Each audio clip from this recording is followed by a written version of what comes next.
Hello, everyone, and welcome back to X-Ranger. Before we begin, I thought it would be interesting if each of you could leave a comment indicating which part of the world you're joining us from. Also, don't forget to like and subscribe if you're enjoying the episodes. Now let's get comfortable, relax, and start our program. That night started like any other.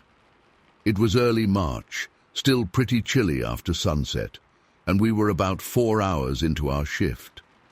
Around 11 p.m., I decided to do my usual walkthrough near the dam.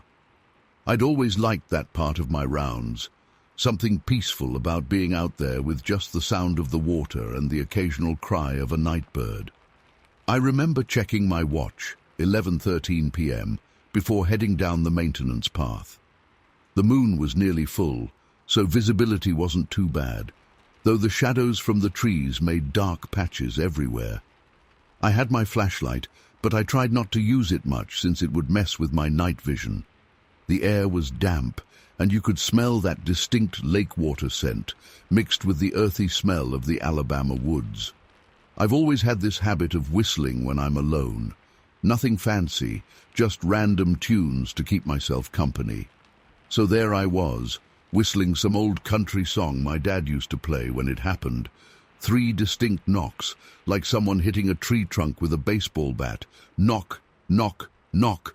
The sound came from somewhere down the south bank, maybe 200 yards away. My first thought was Pete being Pete. He was always trying to mess with me during night shifts. I remember rolling my eyes and calling out, "Real mature, man." But something felt off. The knocks were too loud, too deliberate. They had this hollow quality that made the hair on my neck stand up. I clicked on my radio to give Pete some grief about it, but before I could speak, his voice came through. "John, you seeing anything weird on your end? Just heard something strange over here." That's when my stomach dropped. Pete was all the way back at the main building, at least half a mile from where I was standing. I froze, my hand gripping the radio so tight my knuckles went white. "What kind of strange?" I managed to ask. "Like, okay, you're gonna think I'm crazy, but it sounded like a wail." I know that makes no sense, but it was this long, deep call. I thought it was you messing around. I started walking back, not running, because something told me running would be a bad idea, when we both heard it. This low, rumbling sound, almost like a diesel engine, but organic somehow. It was coming from the southeast, moving steadily westward. The sound had this quality I can't quite explain, like it was both far away and right next to you at the same time. The worst part? Whatever was making that sound was moving. Not just moving, but moving with purpose. You could track its progress through the woods, and it was getting closer to my position. I've been in those woods hundreds of times. I know what bears sound like, what deer sound like, hell, even what bobcats sound like. This wasn't any of those. The footsteps were too heavy, too deliberate. The rhythm was all wrong for a 4-legged animal. By this point, I was speed walking back to the main building, trying to keep my breathing steady. The radio crackled again. Mike this time. "You guys need to get back here, now." That's when the screaming started. It wasn't human. God, I hope it wasn't human. It was this horrible mix between a scream and a roar, deep but with this high-pitched overtone that made my teeth hurt. It echoed across the lake, bouncing off the dam walls. Birds exploded from the trees, their wings loud in the sudden silence that followed. I don't remember much about my trip back to the building. I just remember running, my boots slipping on the damp grass, my breath coming in ragged gasps. When I finally burst through the door, Pete and Mike were standing by the window, both pale as sheets. "Did you guys—" I started to ask, but they just nodded. We spent the rest of our shift inside, watching the monitors and trying not to look out the windows. Every now and then, we'd hear that rumbling sound moving around out there, circling the facility like it was testing the boundaries. Sometimes it would get closer, sometimes fade away, but it never completely left until dawn started breaking. The weird thing is, when we checked the security cameras the next day, they showed nothing, just empty paths and shadows. But all three of us heard it. All three of us felt it. We filed a report with our supervisor, but what could we say? That we heard knocks and wail sounds in the middle of Alabama. That something huge was walking around our facility all night. We sounded crazy, and we knew it. I kept working there for another year, but I never did the night rounds alone again. Pete quit 2 weeks later, said he couldn't handle it. Mike stayed on but switched to day shift as soon as he could. To this day, I can't explain what happened that night. I've read about other people's experiences, about things in the woods that shouldn't exist. Some say it was a Bigfoot, others suggest something else entirely. All I know is that something was out there. Something big enough to make those sounds, smart enough to answer my whistling, and scary enough to make 3 grown men hide in a building all night. I still live in Alabama, still work in water treatment, but at a different facility now. Sometimes, when I'm driving home late at night and pass by wooded areas, I catch myself listening for those 3 knocks. And sometimes, just sometimes, I swear I can hear that low rumble in the distance moving through the trees. The thing that really gets me, though, that facility had motion sensors all around it. Not a single one went off that night. Whatever was out there, it knew how to stay just far enough away to avoid detection, but close enough to let us know it was there. That's what scares me the most, the intelligence behind it all. I've never gone back to that section of Lake Jordan. I don't whistle anymore either. Story 2. I was an avid bow hunter in those days. Had been since I was old enough to pull back a string. That particular night I'd gone out alone for some night hunting, something I'd done hundreds of times before. The woods around Hancock County were perfect for deer hunting, especially at night when they'd come out to feed. I knew those woods like the back of my hand, or at least I thought I did. I'd packed light. Just my compound bow, a quiver of arrows, a small pack with some jerky and water, and my trusty flashlight. Didn't even bring my usual hunting knife that night, which I've regretted ever since. The weather was perfect, clear sky, nearly full moon, and just cool enough that the deer would be active. I headed out around 8 p.m., making my way to my favorite spot about 2 miles into the woods. There was this huge old oak tree that had a natural depression at its base, perfect for settling in for a long wait. The spot overlooked a small clearing where deer often came to graze. I'd taken dozens of deer from that very spot over the years. The first few hours were uneventful. Saw a couple of raccoons, heard some owls, but no deer. Must have been around midnight when I started feeling drowsy. I know. Falling asleep while hunting is amateur hour stuff. But I'd worked a full day at the lumber mill before heading out, and the rhythmic sounds of the forest were like a lullaby. I figured a quick power nap wouldn't hurt. After all, dawn was when the deer were most active anyway. I remember drifting off, my bow resting across my lap, back against that old oak. The last thing I noticed before dozing off was how the moonlight filtered through the leaves, creating dancing shadows on the forest floor. Peaceful, normal, until it wasn't. I'm not sure what woke me at first. Might have been a sound, might have been a smell. This musty, wild odor that wasn't like anything I'd encountered before. Not like a deer or bear or anything natural to those woods. My eyes snapped open, but I didn't move. Years of hunting had taught me to freeze first, assess the situation. That's when I noticed the silence. Complete and total silence. No crickets, no owls, no rustling leaves. Nothing. Just this heavy, oppressive quiet that seemed to press in from all sides. The hair on the back of my neck stood up, and I felt this primal urge to run, even before I saw anything. Then I heard it. Heavy breathing, not like an animal panting, but deep, almost human-like breaths. Close, too close. The breathing was coming from behind the tree I was leaning against. I could feel the vibrations through the trunk. I started to slowly turn my head to look around the tree, and that's when a massive hand, if you could call it that, reached around the trunk. The fingers were huge, covered in dark, matted fur, with thick, yellowed nails that looked more like claws. The hand was reaching for my shoulder, and I could see muscles rippling under the fur. I've never moved so fast in my life.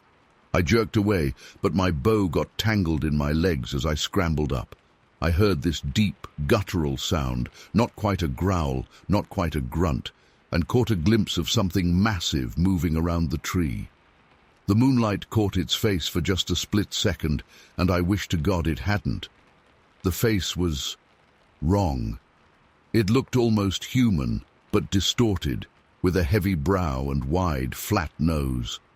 The eyes were what got me, though. They weren't animal eyes, vacant and wild. They were intelligent, calculating. They locked onto mine for that brief moment, and I saw recognition there. It knew what I was, and it was hunting me. I dropped my bow, stupid I know, but panic doesn't think straight, and ran. I managed to keep hold of a few arrows from my quiver, clutching them like daggers as I crashed through the underbrush. Behind me, I could hear it moving through the forest. It wasn't running full out, but it was following me, breaking branches that sounded as thick as my arm like they were twigs. The thing that still haunts me is how it moved. It wasn't clumsy or awkward like you'd expect something that big to be. It moved with purpose, almost gracefully, keeping pace with me, but staying just far enough back that I couldn't get a clear look at it in the darkness. It was herding me, I realized later, steering me with strategic noises and movements. I don't know how long I ran. Felt like hours, but was probably only minutes.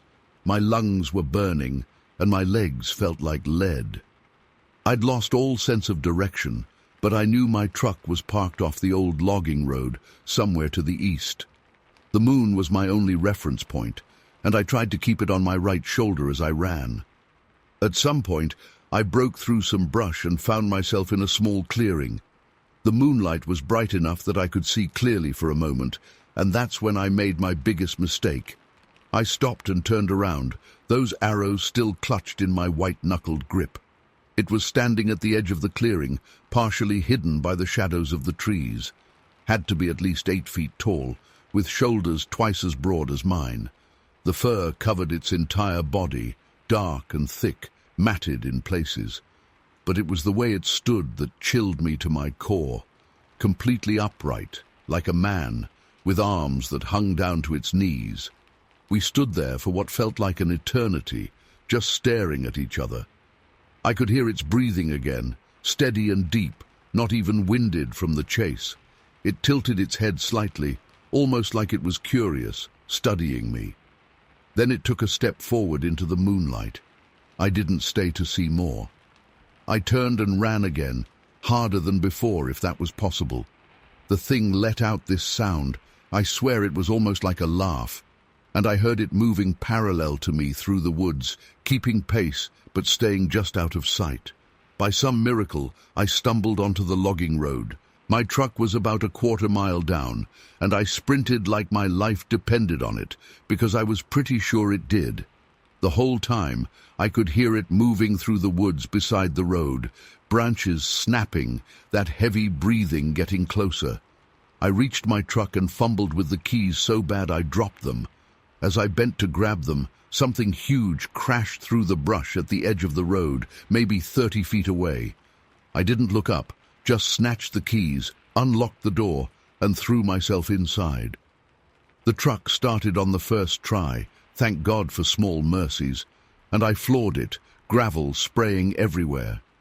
In my rearview mirror, I saw it step out onto the road, standing in my taillights. It just stood there, watching me drive away, getting smaller and smaller until the darkness swallowed it up. But I swear, right before it disappeared from view, it raised one of those massive, fur-covered hands and waved.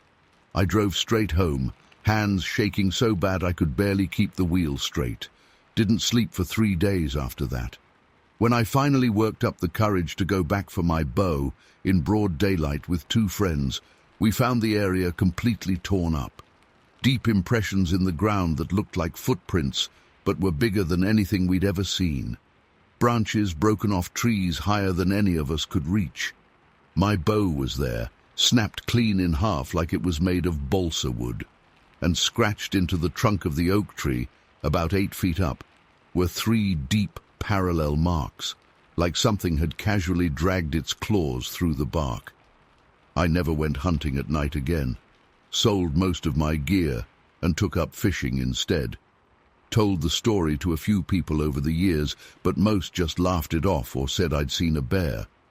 But I know what I saw. Bears don't walk upright for extended periods. Bears don't have almost human faces. Bears don't wave goodbye. I'm writing this now because I'm getting old, and I don't want this story to die with me. I've thought about that night almost every day for the past 50 years, trying to make sense of it. Was it curious about me? Was it trying to scare me away from its territory? Was it just playing some twisted game? I'll never know. What I do know is that something intelligent and unknown lives in those Georgia woods, or at least it did back then. Something that walks like a man, but isn't one. Something that can think and plan, and maybe even feel amusement at our fear. I still live in Georgia, but I haven't set foot in those woods since that night.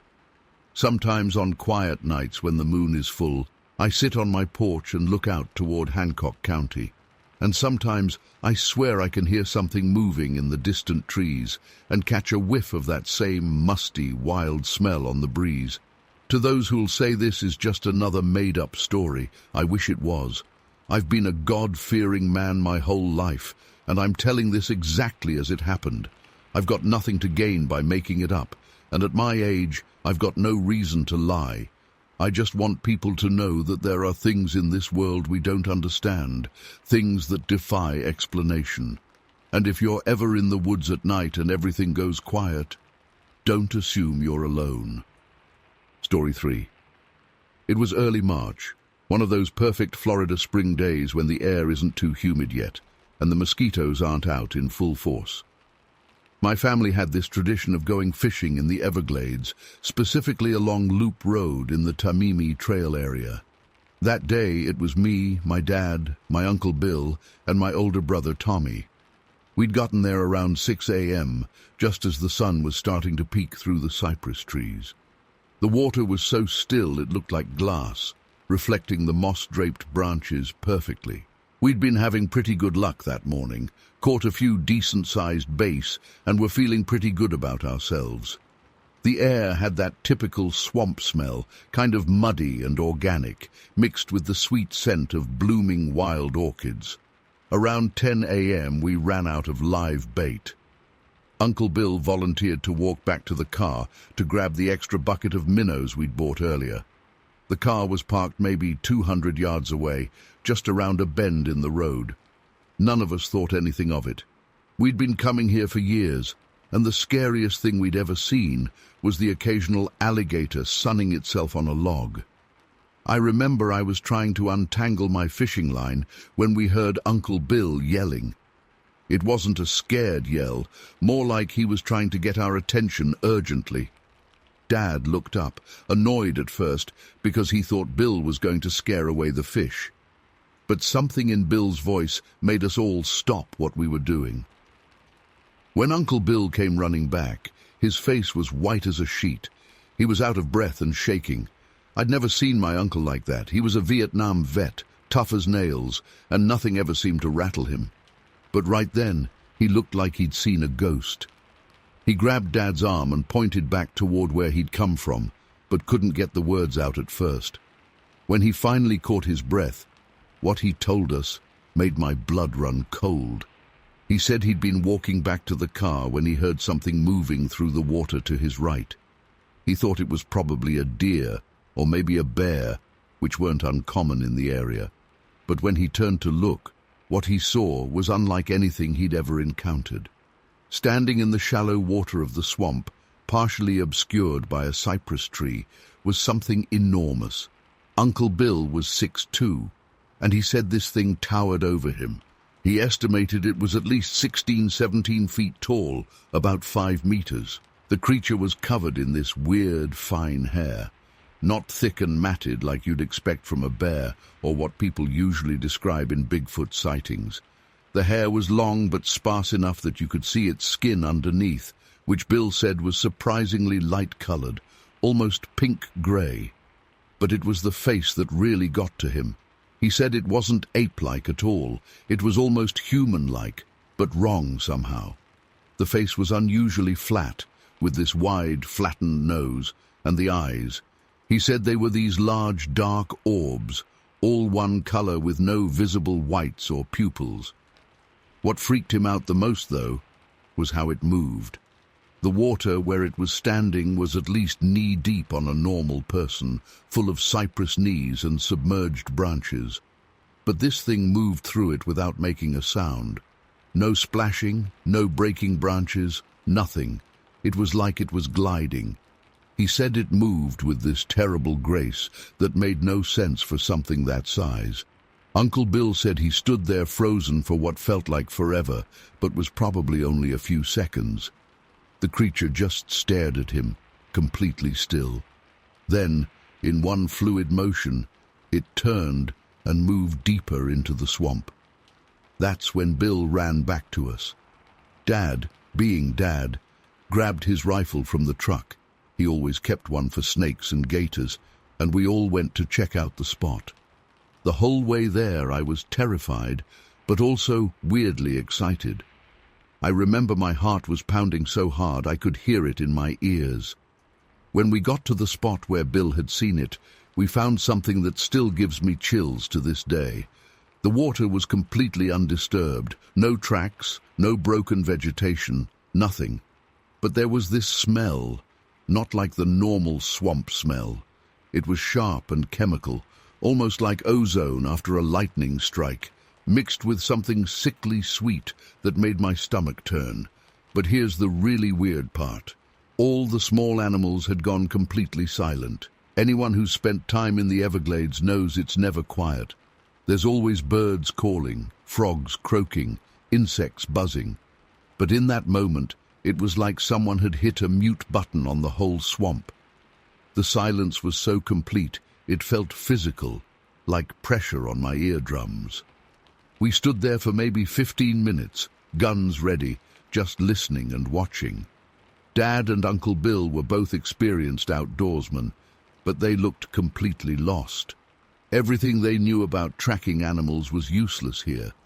There was literally no trace of this massive creature that had supposedly just passed through.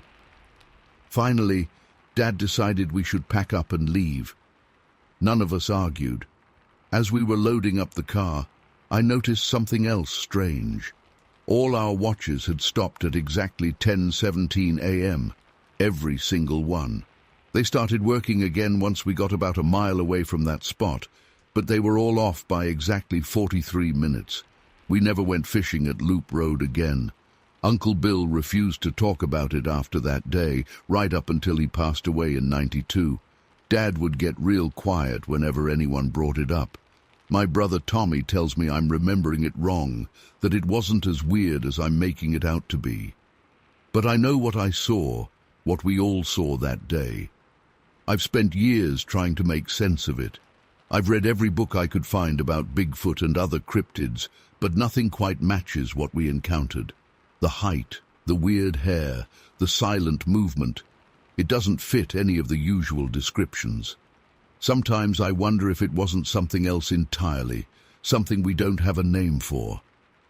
I still fish, but never alone, and never in areas I don't know well.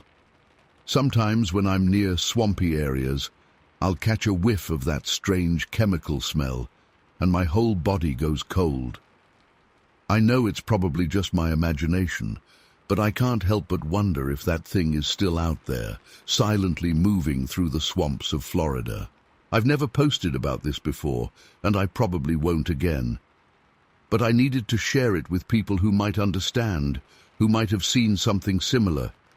I don't expect anyone to believe me. Hell, Sometimes I'm not sure I believe it myself. But I know what we saw that day was real, even if I'll never understand exactly what it was. Story 4. It was late August, and I had just gotten my hands on a decent telescope. Nothing fancy, just a 6-inch Dobsonian that I'd saved up for. My younger brother Mike, not his real name, was visiting me during his college break, and since we both shared an interest in astronomy, I figured it would be perfect to try out my new gear. We knew about this spot about 40 minutes outside Columbia, up in the hills where there was barely any light pollution. Local amateur astronomers would sometimes go there because it had this natural clearing that gave a great view of the night sky. We packed up my old Honda Civic with the telescope, some snacks, and our basic camping gear, just in case we decided to stay late. The weather was perfect that night. Clear skies, barely any wind, and surprisingly cool for August in South Carolina. We arrived at the spot around 8:30 p.m., just as it was getting dark enough to start seeing the first stars. The clearing was on this elevated area with a pretty steep drop-off on one side. Not exactly a cliff, but steep enough that you wouldn't want to slip down it. We set up about 30 feet from the edge, where the ground was nice and flat. The spot gave us an amazing view of the valley below, all dark except for a few distant farmhouse lights. Everything was going great for the first couple of hours. We were taking turns looking at Jupiter's moons, and Mike was excited because he'd never seen them so clearly before. The night was incredibly quiet. You know that special kind of quiet you only get when you're far from civilization, where you can almost hear the stars. Yeah, it was that kind of night. Then, around 11 p.m., something changed. It started with this weird feeling in the pit of my stomach. You know when you're alone at night and suddenly feel like you're being watched? It was exactly like that, but stronger. I tried to shake it off at first. We were in the middle of nowhere. Of course, the brain plays tricks on you. But then I noticed Mike was acting different too. He kept looking over his shoulder instead of through the telescope. That's when we heard the first unusual sound, rustling in the woods behind us, maybe 50 yards away. Now, normally I wouldn't think twice about forest sounds at night, but this was different.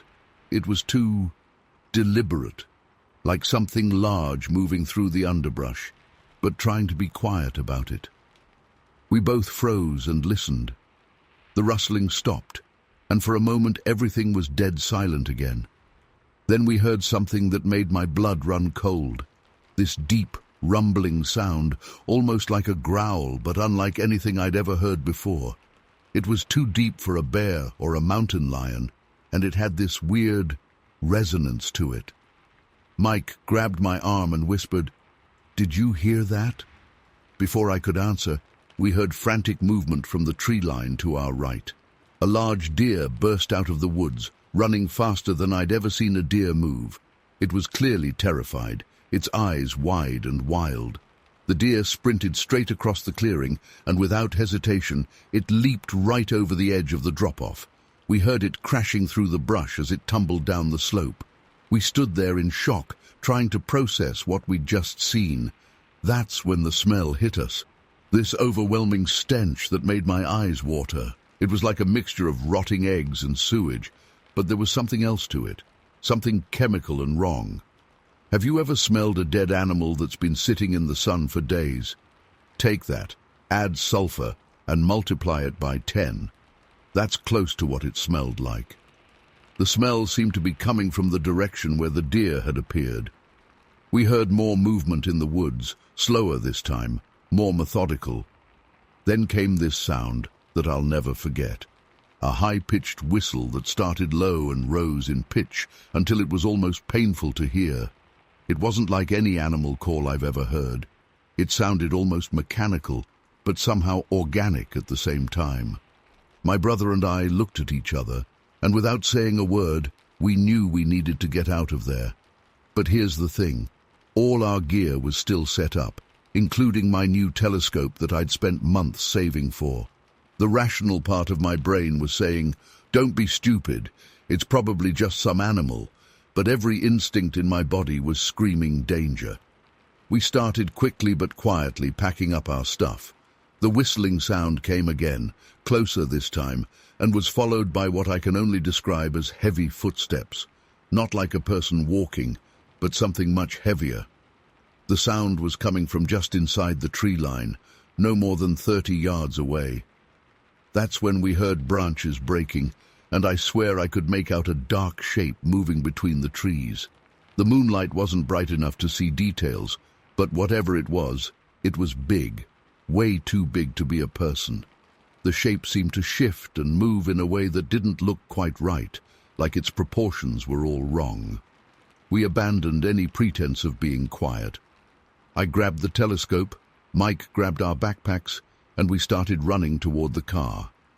The smell was getting stronger, and we could hear whatever it was moving parallel to us in the woods, keeping pace with us, but staying just out of sight. As we ran, I heard this weird clicking sound, almost like someone rapidly clicking their tongue against the roof of their mouth, but much louder.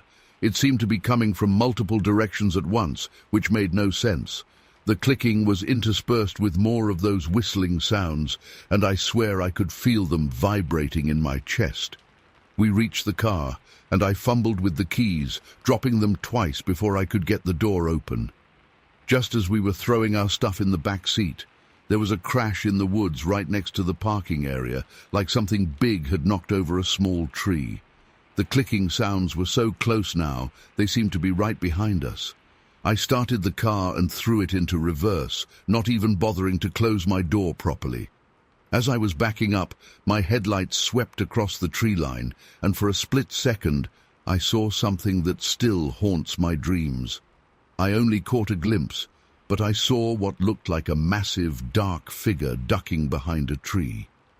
It moved so fast that the movement seemed unnatural, almost like watching a video in reverse. The tree it hid behind was one of the bigger ones in the area, but whatever this thing was, it was wider than the trunk. I slammed the car into drive and floored it down the dirt road. The whole way back to the main highway, we could hear those whistling sounds echoing through the trees. They seemed to follow us for at least a mile before finally fading away. When we finally got back to the highway, we pulled over at a gas station to catch our breath. The smell had somehow followed us. Our clothes reeked of that sulfur-rotting smell so bad that we had to change shirts. We found weird marks on the telescope case too. 3 parallel scratches that looked like something had scraped it, but we hadn't heard or felt anything touch our gear. Here's the thing that really gets me. We went back to that spot 2 days later, in broad daylight with a group of friends, trying to find any evidence of what we'd seen. We found the spot where something had knocked over a small tree near the parking area. The tree looked like it had been pushed over from about 7 feet up, way too high for a bear. We also found some weird tracks near where we'd seen the dark shape, but they didn't make any sense. They were kind of like deer tracks, but much larger and deeper, and they seemed to change pattern as they went along, like whatever made them was changing how it walked. We never found any sign of the deer that had jumped over the edge, but we did find an area where the undergrowth had been completely flattened, creating a perfect circle about 15 feet in diameter.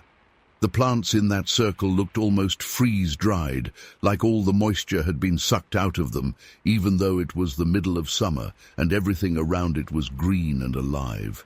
I've spent countless hours researching similar encounters in the area, trying to make sense of what we experienced. I've found a few reports of people hearing similar whistling sounds in the same general area, and a couple of accounts mentioning that distinct sulfur smell, but nothing that matches everything we witnessed that night. To this day, I can't explain what we encountered. It wasn't a bear, it wasn't a mountain lion, and it definitely wasn't a person. The way it moved, the sounds it made, that terrible smell, none of it fits with any known animal. The incident completely changed my brother's life. He switched his major from biology to computer science because he didn't want to do field work anymore. As for me, I still do astronomy, but never alone, and never in remote areas. I've got a nice rooftop setup now where I live in the city. Sometimes I lie awake at night, thinking about that dark shape I glimpsed in my headlights, trying to make sense of its proportions and the way it moved. I think about that deer, how terrified it must have been to choose jumping off a cliff rather than facing whatever was chasing it. But mostly, I think about those whistling sounds and how they seem to be communicating something, because that's what it felt like, not random animal noises, but actual communication. I know this all sounds crazy. If someone had told me this story before it happened, I probably wouldn't have believed them. But I know what we experienced that night was real. Sometimes when I'm looking through my telescope, even here in the city, I catch that sulfur smell on the wind, just for a second, and my whole body goes cold. Whatever we encountered that night, I'm convinced it's still out there, and I hope I never run into it again. Story 5. Back then, I lived in this small house on the outskirts of Windsor, Massachusetts. I worked second shift at a factory in Pittsfield, so I got home pretty late most nights. My only companion was my German shepherd, Rex. He was about 4 years old at the time, and the best dog I could have asked for. Our nightly routine was simple. I'd get home around 11:30 p.m., warm up whatever leftovers I had, and then take Rex for a walk in the woods behind our house. Some people thought I was crazy walking in the woods that late, but it was our thing, you know. Rex needed his exercise, and after being cooped up in the factory all day, I needed that peaceful time to clear my head. That night started like any other. It was unusually warm for October, probably in the mid-50s, with a nearly full moon. The leaves had started turning, and there was this crisp smell in the air that you only get in New England autumn. I remember wearing my old Red Sox hoodie and carrying my usual flashlight, one of those heavy mag lights that could double as a weapon if needed. Rex and I had our regular trail we'd take, this old logging path that wound through the woods for about a mile before looping back. Everything was normal for the first 15 minutes or so. Rex was doing his usual thing, sniffing around, marking his territory, staying within about 20 feet of me. The woods were quiet, except for the occasional rustle of leaves in the breeze and the crunch of our footsteps on the fallen leaves. But then something changed. I noticed Rex's behavior shift, subtle at first, but if you spend enough time with a dog, you pick up on these things. His ears were perked forward, and he kept stopping to stare off into the darkness beyond my flashlight beam. We were approaching this part of the trail where it curves around the base of a small hill. Locals call it Berry Hill because it used to be covered in wild blueberries. The moon was bright enough that I could see pretty well, even without the flashlight, and that's when I noticed movement on the hillside. At first, I thought it was just shadows from the trees moving in the wind, but then I saw what looked like a person walking down the slope. My first thought was, who the hell else is out here this late?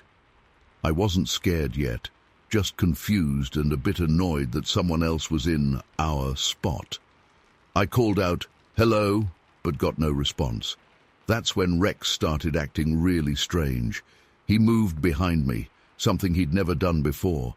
He wasn't growling or barking, just hiding. Rex was a confident dog who'd faced down coyotes without flinching, so seeing him act scared sent the first real chill down my spine. The figure was still moving down the hill, and as it got closer, I realized something was very wrong. The proportions were off, way off. Whatever this was, it was tall. I'm 6'1", and this thing had to be at least 7 feet, probably taller, and it wasn't walking quite right. The movement was fluid, but somehow wrong, like watching someone move underwater. I stood there frozen, my flashlight beam fixed on the ground in front of me. I was afraid to point it directly at the figure. Part of me didn't want to see it clearly. But then the wind shifted, and this smell hit me. God, that smell. It was like wet dog mixed with rotting leaves and something else, something musky and wild. It was so strong it made my eyes water. That's when I finally got the courage to raise my flashlight. The beam caught it mid-stride, and everything I thought I knew about the world changed in that instant. It was covered in dark, matted fur, not black, more of a deep brown. The fur wasn't uniform. It was longer in some places, especially around the shoulders. Its arms were incredibly long, hanging down past its knees. The face. I only saw it for a split second, but it was like a nightmare version of something almost human. The features were flat, with deep-set eyes that caught the flashlight and reflected back a dull, reddish glow. When the light hit it, the creature stopped. Just stopped. For what felt like an eternity but was probably only a few seconds, we stared at each other. I could hear my own heartbeat pounding in my ears, and Rex was pressing so hard against my legs I thought I might fall over. Then it opened its mouth. I remember seeing teeth glinting in the flashlight beam, and let out this sound that I still hear in my nightmares. It wasn't a roar or a scream. It was like, imagine the lowest note a cello can play combined with the sound a dog makes when it's in pain, but so loud it seemed to vibrate in my chest. The sound echoed off the hills, and before it had even finished, the creature turned and moved with shocking speed into the woods to the west. I'd love to say I did something brave or clever, but the truth is, I ran. I ran faster than I've ever run in my life, with Rex right beside me. We didn't follow the trail. We just crashed through the undergrowth in what I hoped was the direction of home. Branches whipped at my face and I dropped my flashlight somewhere along the way, but I didn't stop. I could hear movement in the woods parallel to us, something big moving fast through the trees, but I didn't look. I didn't want to know if it was following us. We made it home somehow. I slammed the door behind us and locked it, for all the good that would have done. Rex and I spent the rest of the night in my bedroom with the lights on and my hunting rifle across my lap. The sun came up eventually, and nothing had tried to break down our door or crash through the windows. The next day, I went back with a buddy to look for my flashlight. We found it about a quarter-mile from the trail, the lens cracked but still working. We also found footprints, huge footprints, at least 16 inches long, pressed deep into the soft ground near where I'd first seen the creature. My friend took some photos, but they didn't come out very clear. The rangers said they were probably just bear tracks distorted by rain, but it hadn't rained in over a week. I never walked that trail at night again. Rex refused to go into the woods at all after that, day or night. He'd plant his feet and whine if I tried to lead him that direction. I sold the house 6 months later and moved closer to town. Some nights when the wind is right, I swear I can still smell that musky odor, and I'll catch myself listening for that horrible sound. I know what I saw that night. It wasn't a bear, it wasn't a guy in a suit, and it wasn't my imagination. There's something out there in those woods that science can't explain, and I'm one of the unlucky few who've seen it up close. I don't expect everyone to believe me. Hell, sometimes I wish I could convince myself it wasn't real. But that night changed me. It changed how I see the world and what I believe is possible. The strange thing is, after that night, nothing else ever happened. No more sightings, no strange sounds, nothing. It's like whatever I encountered just vanished as suddenly as it appeared. Sometimes I wonder if it's still out there, moving through the dark woods of western Massachusetts, crossing paths with other unsuspecting people. All I know is that every October, when the leaves start to turn and that autumn smell fills the air, I make sure I'm inside before dark.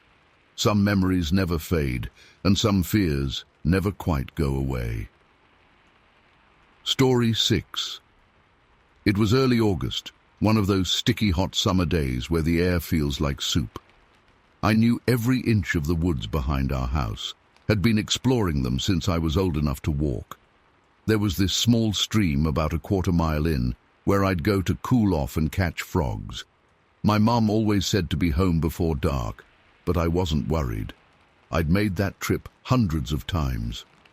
That afternoon, I'd grabbed my beat-up canteen and headed out around 3 p.m. The woods were different that day.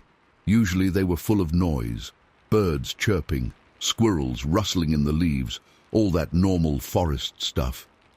But as I got closer to the stream, everything just stopped, dead quiet. Even the cicadas shut up, which never happens in August. I remember getting this weird feeling in my stomach, like when you know something's wrong but can't put your finger on it. The hair on my arm stood up, even though it was probably 85 degrees out. I almost turned back right then, but I told myself I was being stupid. 14-year-old boys don't run away from quiet woods, right? The stream came into view through the trees, and that's when I first noticed the smell. If you've ever driven past a really wet garbage dump in the middle of summer, it was kind of like that, but worse. This musty, rank odor that made my nose burn. I actually covered my face with my t-shirt for a second. I was about 20 feet from the water when I saw it. People always ask me what it was, but honest to God, I still don't know. What I do know is what I saw. This massive black shape, just standing there by the stream. It was huge, had to be at least 8 feet tall, maybe more. But what really got me were the shoulders. They were impossibly wide, like a football player times 2, and there wasn't really a neck. The head just kind of sat right on top of those shoulders. The head itself. That's what still gives me nightmares sometimes. It was rounded, almost human-like, but wrong somehow. And the eyes. Jesus, the eyes. They reflected yellow, like how a cat's eyes catch the light, but bigger, much bigger. The whole thing was covered in this black fur that looked almost shiny, like it was wet or something. It wasn't doing anything aggressive.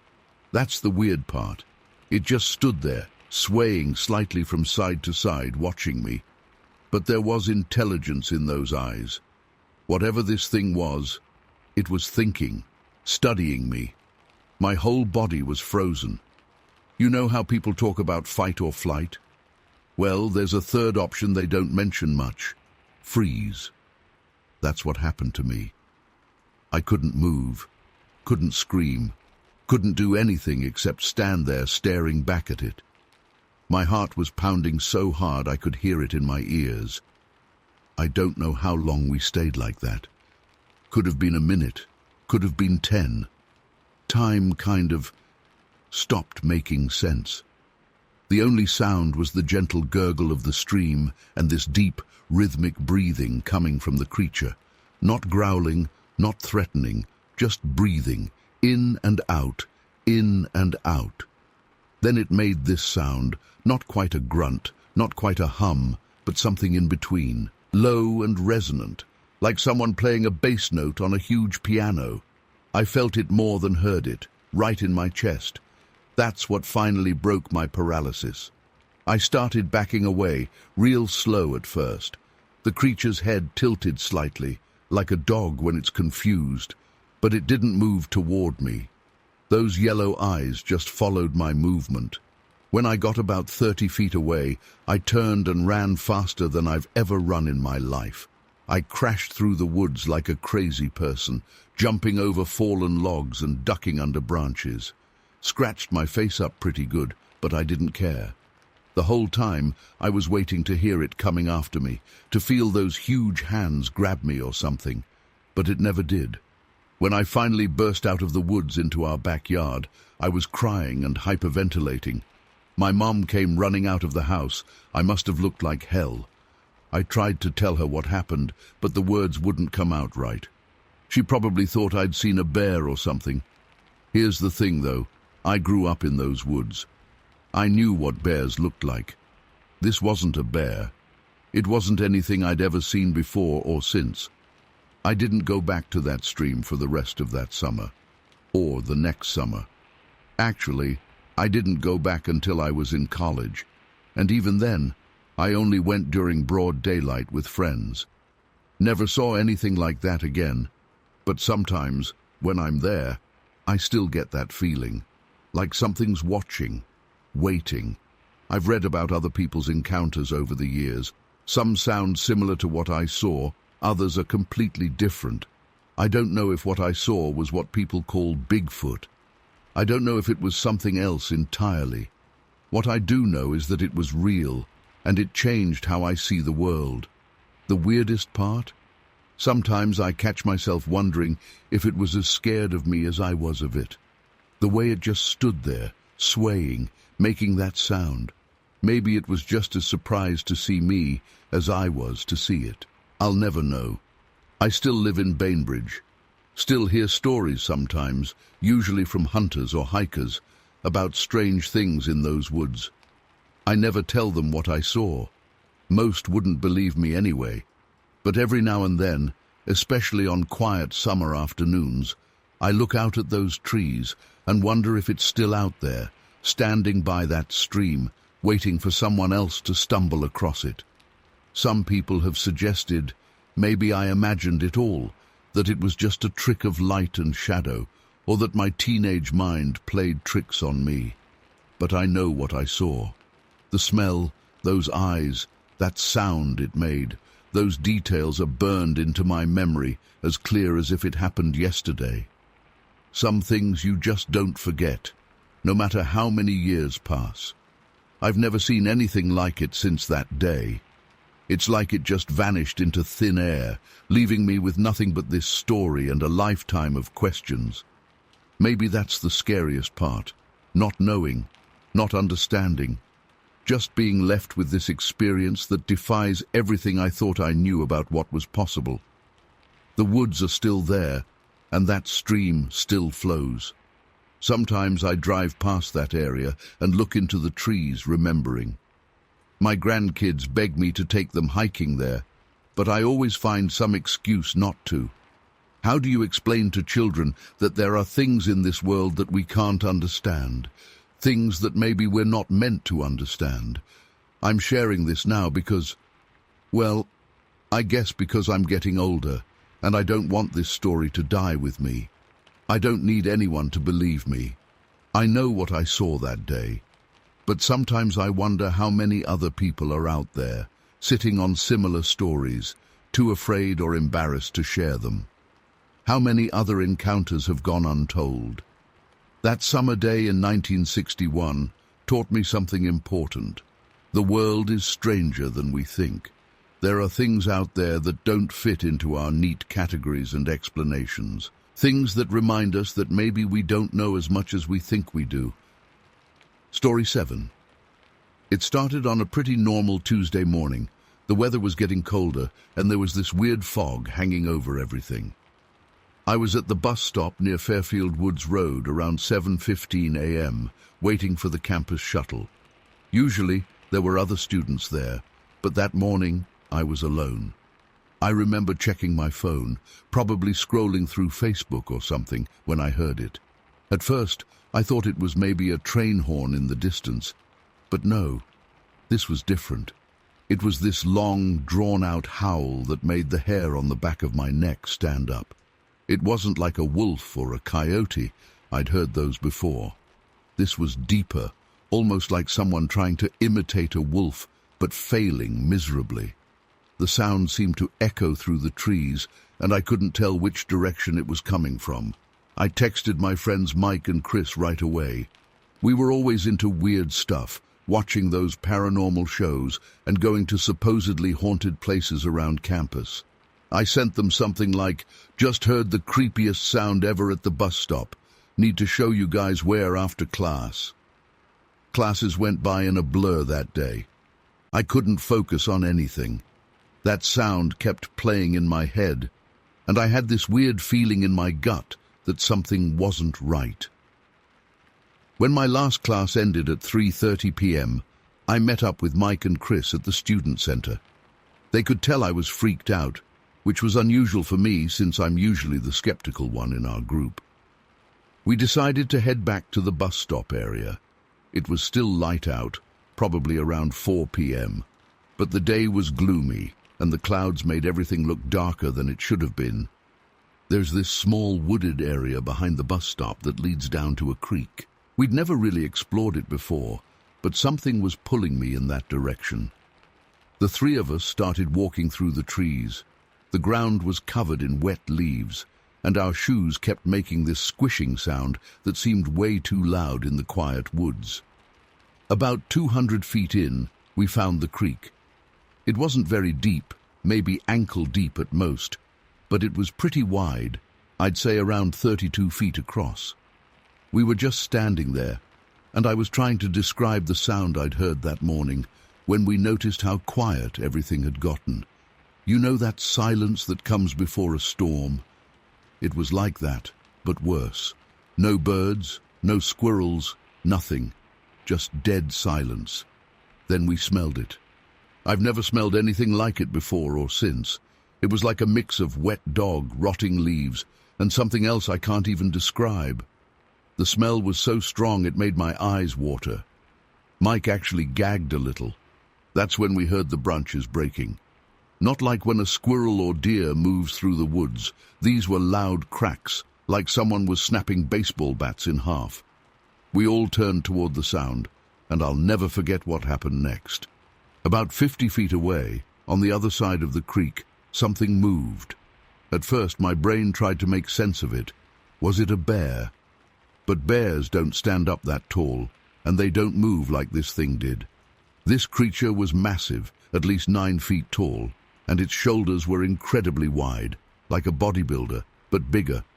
It was covered in thick, dark brown fur that looked matted in some places. I remember trying to move, but feeling completely frozen. The creature turned slightly, and I could see its profile. Its head wasn't like anything I'd ever seen. It was kind of cone-shaped, and it sat directly on those massive shoulders with barely any neck. Its arms were huge, hanging down almost to its knees. What happened next is what really messes with me. This thing, and I still can't believe what I'm about to say, took 2 steps across the creek. Just 2 steps. Remember when I said the creek was about 32 feet wide? This thing crossed it in 2 steps. Its legs were so long, and it moved with this weird grace that shouldn't be possible for something that size.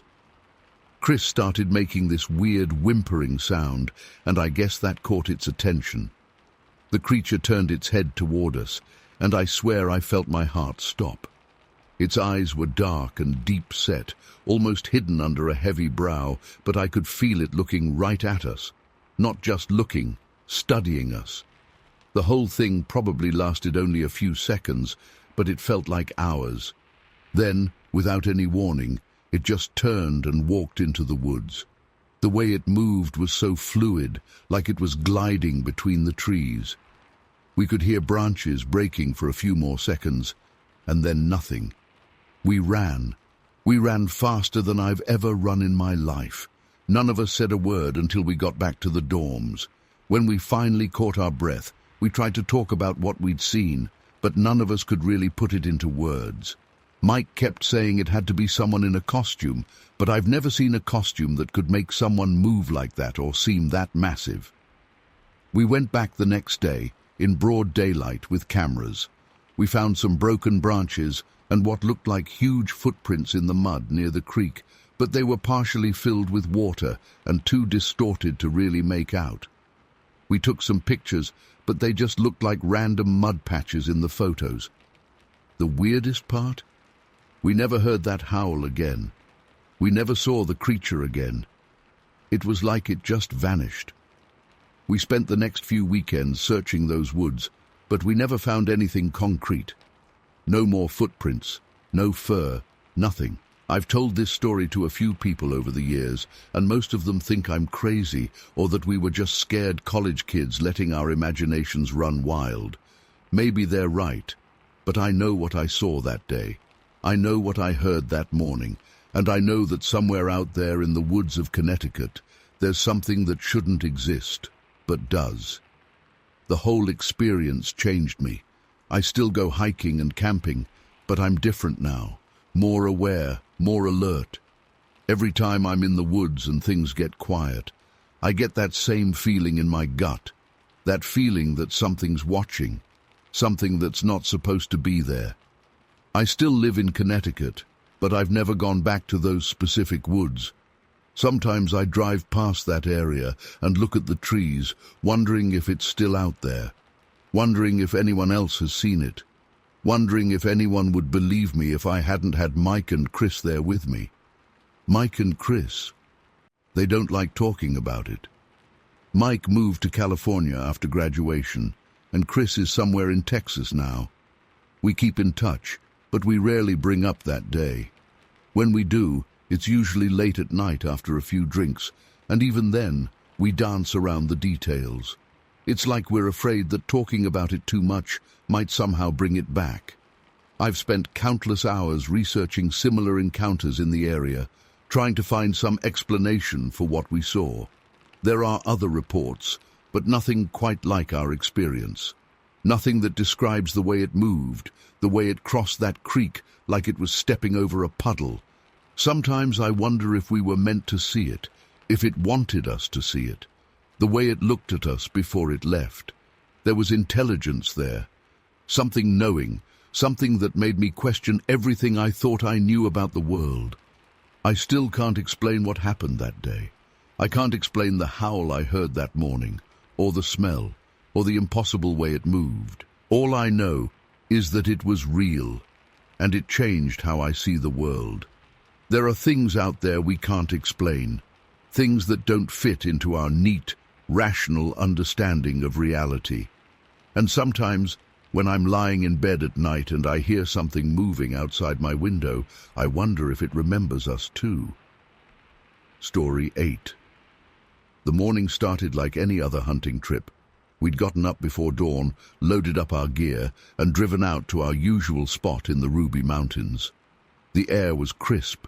You could see your breath hanging in front of you, and there was this thin layer of frost covering everything. My dad, uncle, and older cousin were planning to head deeper into the mountains to track elk, while I was supposed to stay closer to our base camp and try for some smaller game. I remember feeling kind of annoyed about being left behind, even though I understood why. I was still learning, and they were going after big game in rough terrain. But man, sometimes being the youngest really sucked. They headed out around 6 a.m., leaving me with my .22 rifle and strict instructions to stay within our agreed boundaries, basically a mile radius from camp. For the first few hours, everything was normal. I saw some jackrabbits, spotted a few quail, but nothing worth taking a shot at. The sun had risen fully by then, warming things up a bit, and I'd worked my way along this small ridge that overlooked a valley filled with sagebrush and scattered juniper trees. I remember checking my watch. It was just past 10 a.m. when I heard it. At first I thought it was a coyote. We'd hear them all the time out there, and this sound started kind of similar. But something was off about it. The pitch was way too low, almost like if you took a coyote's howl and dropped it down several octaves. It made the hair on the back of my neck stand up instantly. You know that feeling when your body knows something's wrong before your brain figures it out? That's exactly what happened.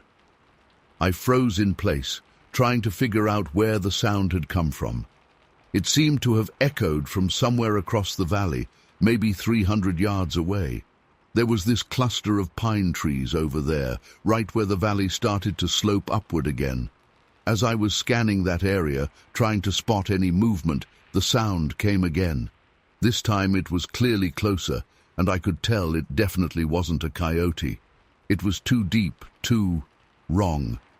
I can't really explain it better than that. It was like nothing I'd ever heard before or since. My hands started shaking as I brought up my rifle, using the scope to get a better look at the tree line. The logical part of my brain was saying it had to be a mountain lion, or maybe a bear, even though I knew neither of those animals made sounds like that. As I was sweeping the scope across the trees, I caught movement. Something dark was crouched between two pines.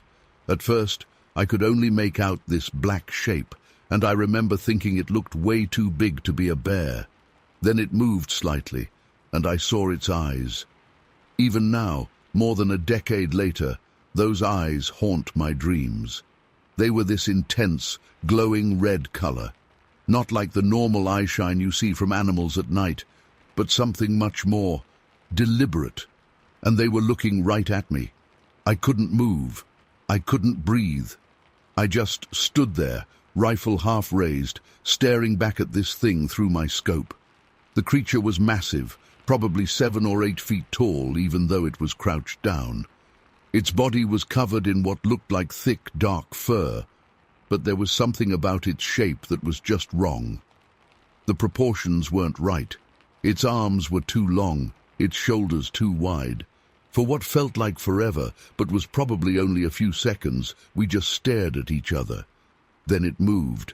Holy shit, the way it moved. In one fluid motion, it stood up and launched itself forward. I've seen mountain lions pounce, and this was similar, but so much more powerful. It cleared about 30 feet in a single bound, landing on all fours before immediately springing forward again. I dropped my rifle. I'm not proud of it, but that's what happened. Pure instinct took over, and I ran. I ran faster than I've ever run in my life. Behind me, I heard the most horrible sound I've ever experienced, this combination of a roar and a scream that seemed to fill the entire valley. It was so loud, it felt like it was inside my head, vibrating through my whole body. The whole time I was running, I could hear it moving through the brush behind me. The sound of breaking branches and this weird, heavy breathing that seemed to be getting closer. I don't know how I made it back to camp. Everything's kind of a blur. I just remember running until my lungs were on fire, stumbling over rocks and brush, absolutely certain that at any moment I was going to feel those long arms grab me from behind. When I finally burst into our campsite, I collapsed next to the fire pit, gasping for air. The sounds of pursuit had stopped at some point, but I hadn't even noticed when. I just kept running until I reached something familiar. My dad and the others weren't back yet, and I was terrified of being alone, but there was no way in hell I was going back for my rifle. I spent the next few hours huddled in our truck, doors locked, jumping at every sound. When my dad and uncle finally returned around mid-afternoon, I tried to tell them what happened. They could see how shaken up I was, but I could also tell they didn't really believe me. They went back with me to look for my rifle, and we found it right where I'd dropped it. There were some weird tracks in the area, huge impressions in the dirt that my uncle said must have been from a bear, even though they looked nothing like any bear tracks I'd ever seen. The strange thing is, after that day, nothing else ever happened. We kept hunting in that area for years, though I never went off alone again, and I never saw the creature or heard that sound again. Sometimes I almost managed to convince myself it was just my teenage imagination running wild, that maybe I worked myself up over nothing. But then I'll remember those glowing red eyes staring right at me, or that impossible scream will echo through my dreams, and I know what I saw was real. I've spent countless hours researching similar encounters since then, trying to make sense of what happened. I've read about Bigfoot sightings, skinwalkers, and all sorts of creatures from Native American legends. Nothing quite matches what I saw that day. The red eyes and that scream, they weren't like anything in the stories. I'm 28 now, and I still go hunting, still spend time in those mountains. But something changed in me that day. There's this knowledge I carry now, this absolute certainty that there are things out there we don't understand, things that shouldn't exist, but do. Every time I'm in the wilderness and the wind dies down, leaving that heavy silence that seems to press in on your ears, I remember that day.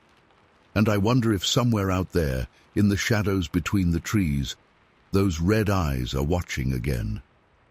Story 9. I inherited the ranch from my father in 2003. It's about 200 acres of mostly grazing land with some wooded areas tucked away in the hills outside Prescott. I'd grown up there, knew every inch of that land like the back of my hand. Or at least I thought I did. We ran about 50 head of sheep and some cattle, nothing too big. It was just me and my dog Rex living there, a German shepherd I'd had since he was a pup. He was the best guard dog you could ask for, smart as a whip and protective as hell. Never barked without good reason. Everything was normal until that day in late October 2005. It started like any other fall morning. Crisp air, clear skies. I got up before dawn like usual to feed the animals. Rex was acting strange right from the start. Usually he'd be bouncing around excited for his breakfast, but that morning he just sat by the door, hackles raised, staring out into the pre-dawn darkness. I figured maybe there was a coyote or mountain lion around. We'd get those sometimes, though Rex usually just barked them off. But this was different. He wouldn't even touch his food, just kept staring out the window and making this low growling sound I'd never heard him make before. It was putting me on edge, but I had work to do. I grabbed my jacket and headed out to the barn to start the morning feed. The moment I stepped outside, something felt wrong. You know that feeling when you're being watched? It was like that, but 100 times worse. The air felt heavy, almost electric. The sheep were all huddled in one corner of their pen instead of spread out grazing like normal. Even the chickens were quiet, and those things never shut up. Rex stayed glued to my side, still growling. I tried to shake off the weird feeling and started my usual routine, but I kept getting distracted by movement in the tree line about 200 yards from the barn. It was still pretty dark, but I could have sworn I saw something large moving between the trees, way too big to be a deer or even a bear. I figured I was just spooked because Rex was acting weird, so I kept working. That's when I noticed some of the sheep were missing. We'd had 53 head the night before, but I could only count 47. At first I thought maybe they'd just wandered to another part of the property, but the fence was intact and the gate was still locked. 6 sheep don't just vanish into thin air. I grabbed my rifle from the house and decided to check the woods where I'd seen the movement. Rex was clearly afraid. He kept whining and pulling at my pants leg like he wanted me to go back to the house, but I had to find those sheep. The woods were dead quiet. No birds, no squirrels, nothing. Just the sound of my boots on the fallen leaves and Rex's nervous panting. About 50 yards in, I found the first sign something was wrong. Tufts of wool caught on some branches, way higher up than a sheep could reach, maybe 8 or 9 feet off the ground. The branches were thick too, snapped clean off like something big had pushed through. That's when the smell hit me. If you've ever smelled a dead animal, you know that smell. But this was different, like rotting meat mixed with something musky and wild. It was so strong it made my eyes water. Rex started whimpering and backing away. I followed the broken branches and wool tufts deeper into the woods. The smell got stronger, and I started finding parts. Pieces of wool and bone scattered around, some of them crushed like they'd been chewed on by something with massive jaws. But the worst was what I found about a quarter-mile in. One of my sheep literally torn in half, the front end just gone. The way it was torn apart, no mountain lion or bear could have done that. The wounds were too big, too violent.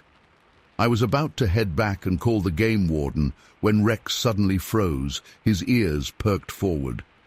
Then I heard it, a deep, rumbling sound, almost like a growl, but way deeper than any animal I'd ever heard. It seemed to come from everywhere and nowhere at once. The hair on the back of my neck stood up, and my whole body was screaming at me to run. That's when I saw it. Through the trees, maybe 100 yards ahead, something massive and dark, moving on 2 legs. It had to be at least 8 feet tall, maybe taller.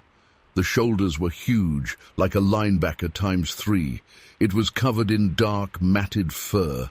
I only saw it for a few seconds before it moved behind some trees, but those seconds are burned into my memory forever. Rex lost it. He started barking and snarling like crazy, and before I could grab him, he took off after whatever that thing was. I called after him, but he was gone. I heard crashing through the underbrush, Rex barking, and then the most horrible sound I've ever heard. It was like a roar and a scream combined, so loud it seemed to shake the trees. Then Rex yelped once and everything went quiet. I wanted to run after him, but my legs wouldn't move. That primal part of your brain that tells you when you're in mortal danger.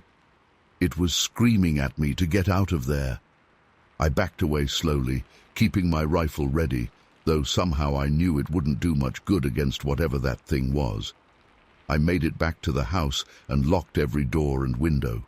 Called the police, but what was I supposed to say? That Bigfoot killed my dog and ate my sheep? They'd think I was crazy. I waited until full daylight before going back out to look for Rex. I wish I hadn't. I found him about a quarter mile from where he'd run off. He was, oh God, he was 14 feet up in a tree, his neck broken.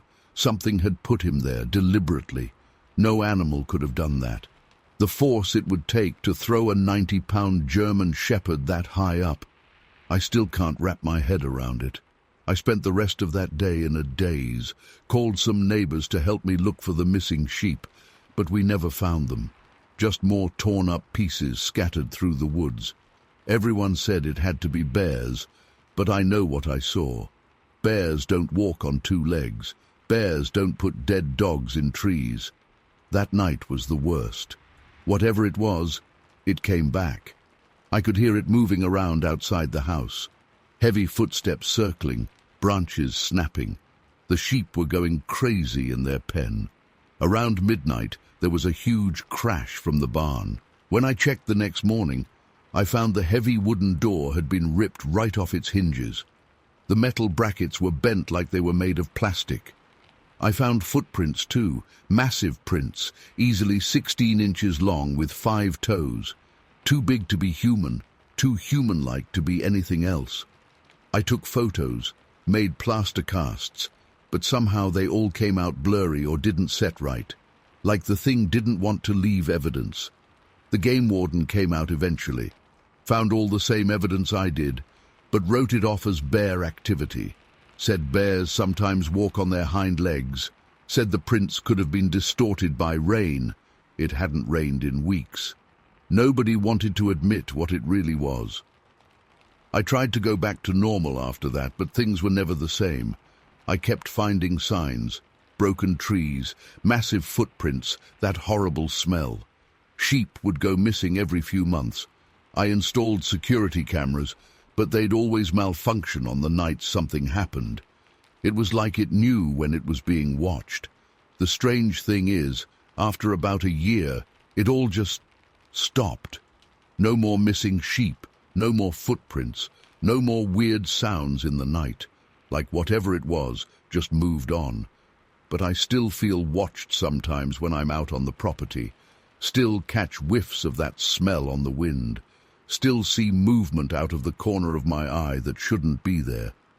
I've never told this story publicly before. People around here, they don't want to talk about these things. They prefer to pretend it's just bears or mountain lions or their imagination. But I know what I saw that day. I know what killed my dog and my sheep. And I know it's still out there somewhere. I still run the ranch, but I don't go into those woods anymore. Got a new dog, several actually, but they won't go near that part of the property either. Animals know better than we do sometimes. Whatever that thing was, it wasn't just some undiscovered animal. There was intelligence in the way it acted, the way it seemed to play with us, the way it could avoid cameras and leave just enough evidence to make you question your sanity. Sometimes I think about selling the place, but who would buy a ranch with this history? Besides, it's been in my family for generations. Can't let some creature, no matter how terrifying, drive me from my own land.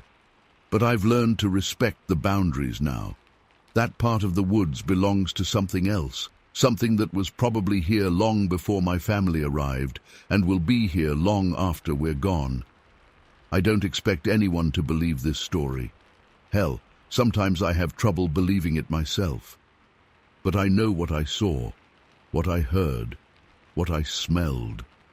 And if you're ever out in the woods around Prescott and you smell something rotten and musky, if you hear deep growls that shake your bones, if you feel those eyes on you, don't try to be brave. Don't try to investigate. Just run. Run as fast as you can and pray it's not interested enough to follow. Story 10. It started on a muggy evening in July 1997. I was driving home along River Road after picking up some groceries, something I'd done hundreds of times before. The sun was setting, and that stretch of road was pretty isolated, lined with dense trees on both sides. I remember having the radio on low, probably listening to the news or something, when movement caught my eye through the trees. At first, I thought it was just a bear. We get them sometimes in Connecticut, though they're not super common in Fairfield County. But then this thing stepped partially out from behind a large oak tree, and I realized I wasn't looking at any bear. My hands started shaking on the steering wheel, and I slowed down without even thinking about it. It was huge, easily 7 feet tall. The thing that struck me most was its color. Most people talk about seeing dark brown creatures, but this one had this weird grayish-white fur all over its body. But its face, God, its face. Where the fur thinned out, you could see this pinkish skin underneath, almost human-like, but not quite. It was standing there, just watching my car pass by, and I could see its chest moving as it breathed. I drove home way too fast that night. When I got inside, I had to sit down for a good hour before I could even tell my husband what happened. Of course, he thought I was just tired, or my eyes were playing tricks on me in the twilight. I almost started to believe him. Almost. But then it happened again in September. This time, I was driving home from my daughter Deborah's volleyball practice. It was earlier in the evening, maybe around 6:30, but the shadows were already getting long. We were on the same stretch of River Road, near the Dory area, when Deborah suddenly grabbed my arm so hard it left marks. "Mom! Mom, look!" She was practically screaming. And there it was again, but this time there were two of them. One was the same grayish-white one I'd seen before, but the other was darker, almost black. They were moving through the trees parallel to the road, keeping pace with our car, even though I was doing about 35 mph. The way they moved, it wasn't like anything I'd ever seen. They were so fluid, so purposeful, not like a person stumbling through the woods in a costume. Deborah was hyperventilating in the passenger seat. I remember telling her to calm down, while my own heart was about to burst out of my chest. We watched them for maybe 30 seconds before they disappeared deeper into the woods. When we got home, Deborah wouldn't leave my side for hours. She kept saying, "They were looking right at us, Mom. They knew we could see them." But the last time, God, the last time in January was the worst. I still have nightmares about it. It was freezing cold, and we'd had some snow earlier in the day. I was coming back from a late PTA meeting, around 9 p.m. The road was slick, so I was driving slowly, maybe 25 mph. The trees were bare, and the moonlight was making everything look silver and strange. I saw it standing right at the edge of the road this time, not hiding behind trees, not moving through the woods, just standing there. It was the white-gray one again, but something was different. It turned its head to look directly at my car, and its eyes were glowing red, not reflecting red like a deer's eyes in headlights, but actually glowing like two burning coals in its face. I stopped the car. I don't know why I stopped the car, but I did. We just stared at each other.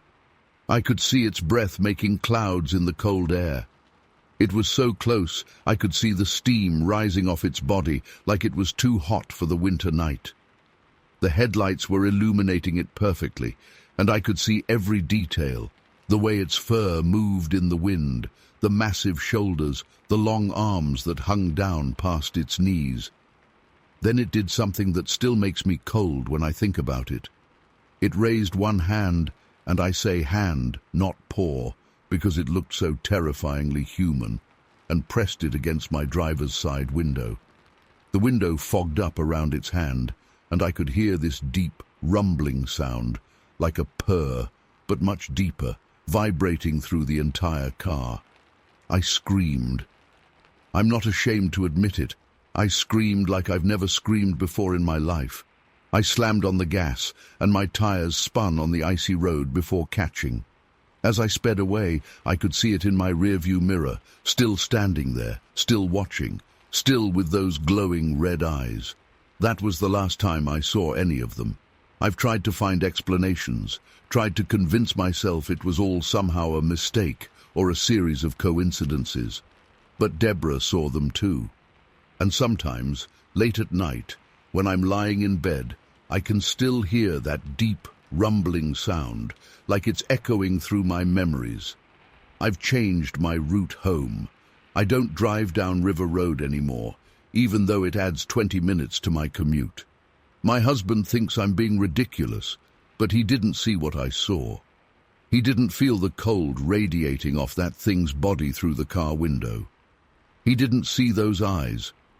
I know there are other stories about Bigfoot or Sasquatch or whatever you want to call it. I've read some of them since this happened, trying to make sense of what I experienced, but none of them mention the glowing red eyes. None of them talk about that deep, vibrating sound, and none of them describe the way it looks at you, like it knows you, like it recognizes you. I don't know what those creatures were. I don't know if they're still out there in the woods along River Road. Part of me hopes I'll never know, but I do know that what I saw was real. What I saw was intelligent, and what I saw was not supposed to exist. I've never told this story publicly before. My family knows, and I filed a report with a local wildlife group, but that's it. I'm not looking for attention or trying to convince anyone. I just needed to finally put this into words, to get it out of my head where it's been haunting me for months. Maybe someone else out there has seen them too. Maybe someone else has heard that sound, seen those eyes. All I know is that I'll never look at the woods the same way again.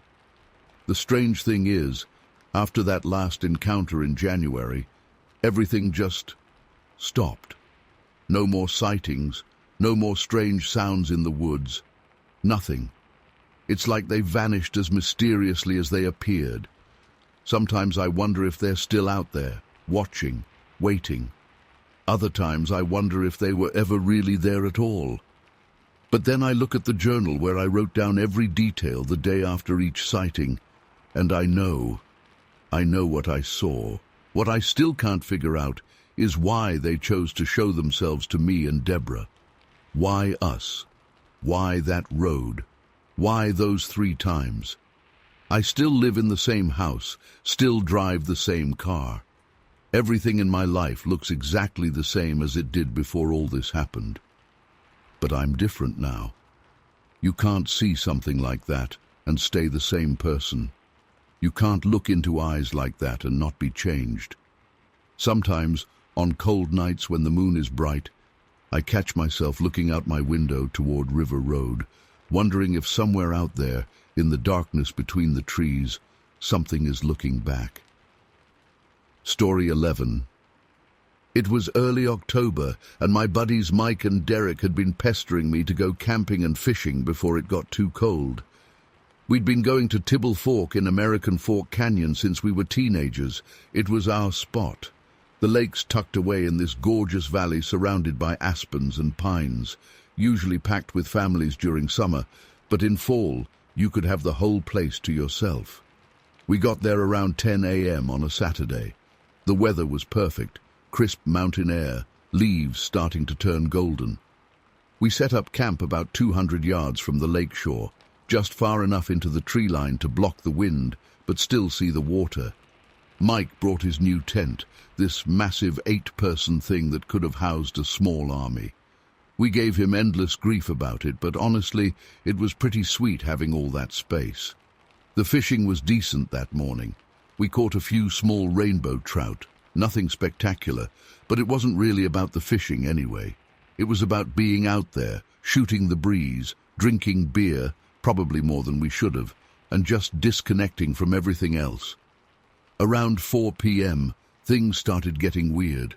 I was cleaning our last catch when I heard this whistle. Not like a person whistling, it was different, lower pitched, almost melodic, but wrong somehow. Like someone trying to mimic a bird but not quite getting it right. I looked at Mike and Derek, but they were absorbed in some debate about football, hadn't noticed anything. Then that smell hit. Anyone who's spent time outdoors knows the usual smells. Pine needles, wet earth, occasionally some animal droppings. This was nothing like that. The closest I can describe is if you mixed wet dog with rotting meat and something else I can't even place. It was so strong it made my eyes water. "You guys smell that?" I asked, trying to keep my voice steady.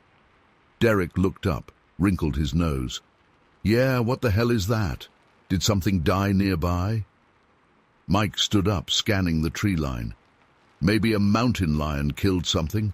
We should probably pack up the food." We started gathering our stuff, trying to secure anything with a scent. That's when we heard the whistle again, closer this time, much closer. It came from the dense patch of trees north of our camp. All three of us froze. The sun was getting lower, creating long shadows through the trees. The temperature had dropped at least 10 degrees in the last hour. I remember checking my watch, 4:47 p.m. Funny how your brain latches onto random details in moments of fear. Derek whispered, "Did you hear?" Before he could finish, there was movement in the trees. Not the subtle rustling of a deer or even a bear. This was different. Branches were snapping, not from something pushing through them, but from something tall enough to hit them standing up. That's when I saw it. About 50 yards away, partially hidden behind a thick pine trunk. At first, my brain tried to make it make sense. Maybe a bear standing up, maybe shadows playing tricks. But bears don't stand 7 feet tall. Bears don't have those proportions. Bears don't stare at you with eyes that reflect intelligence. It was massive. The head alone was probably twice the size of mine, sitting directly on broad shoulders, no neck to speak of. The fur was a dark reddish-brown, matted in some places, but it was the face that still appears in my nightmares. Not quite ape, not quite human. The eyes were deep-set under a prominent brow, and they were fixed directly on us. I'd love to say we did something brave or clever. We didn't. We stood there, paralyzed, as this thing just watched us. Then it let out another whistle, the same melody we'd heard before, but now we could see its mouth moving to make the sound. The noise seemed to break whatever spell had frozen us in place. "Holy shit," Mike whispered. "Holy shit, holy shit." The creature took a step forward, emerging fully from behind the tree. Its movements were smooth, deliberate, not at all like the awkward lumbering you'd expect from something that size. Each step covered about twice what a human could manage. Derek started backing up toward the truck. "We need to go. Now." The thing tilted its head, almost like it was curious. Then it raised one massive arm and pointed directly at our cooler of fish. The gesture was so human, it made it even more terrifying. That's when I noticed its hands. They were huge, but distinctly hand-like, with visible fingers and opposable thumbs. Not paws, not claws, hands. Mike was already grabbing his keys. None of us spoke. We just started backing away toward the truck, trying not to make any sudden movements. The creature watched us, but didn't advance further. It just kept making that whistling sound over and over, like it was trying to communicate something. About halfway to the truck, Derek stumbled over a root and fell. The creature suddenly straightened up to its full height, easily over 7 feet, and let out a sound I can't even describe. It was like a roar mixed with a scream, but modulated, almost like speech. The sound echoed off the mountains, and I swear I felt it in my chest. We ran.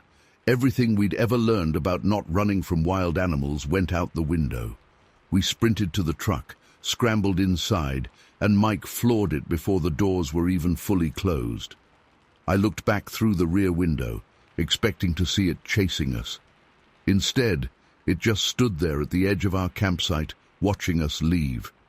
As we turned the corner on the dirt road, I swear I saw it walk over to our abandoned cooler and pick it up. Just picked it up like a person would. We drove straight home, leaving most of our gear behind. Nobody spoke for the first 20 minutes. What could we say? We'd just seen something that shouldn't exist. The next day, Mike and Derek went back with a couple other friends to get our stuff. Everything was exactly where we'd left it, except the cooler. They found it about 100 yards into the woods, completely empty. Not even the guts and bones of the fish remained. I've spent countless hours researching what we saw. I've read every book, every article, every forum post about Bigfoot sightings in Utah. Some details match up with other encounters, but nothing quite captures what we experienced. The intelligence in its eyes, the deliberate way it moved, those whistling sounds. It was like encountering something that understood us far better than we understood it. I haven't been back to Tibble Fork since then. Mike and Derek haven't either. We don't talk about it much. What's there to say? We saw something that shouldn't exist, something that defied everything we thought we knew about the world. Sometimes late at night, when I can't sleep, I still hear that whistling in my head, that strange, almost musical sound that seemed like it was trying to tell us something. I wonder what would have happened if we'd stayed, if we'd tried to communicate back somehow. But then I remember those eyes, that impossible size, that roar that shook the mountains, and I know we made the right choice running. I don't expect anyone to believe this story. Hell, sometimes I'm not sure I believe it myself. But I know what I saw that day, and I know that somewhere in those mountains there's something that walks on two legs, whistles like a bird, and has hands that can pick up a cooler just like you or I would. The three of us made a pact never to go camping alone after that. We still fish, still hike, but always in popular spots, always where there are other people around. Some things you only need to see once to know they're real, and some mysteries are better left alone in the deep woods where they belong. Story 12. I was working as a bulldozer operator for a construction company back then, doing mostly forest clearance and road work. The pay was good, and I loved being up in the mountains. I also had a special hunting permit that let me hunt in some restricted areas because I helped maintain the access roads. That's how this whole thing started.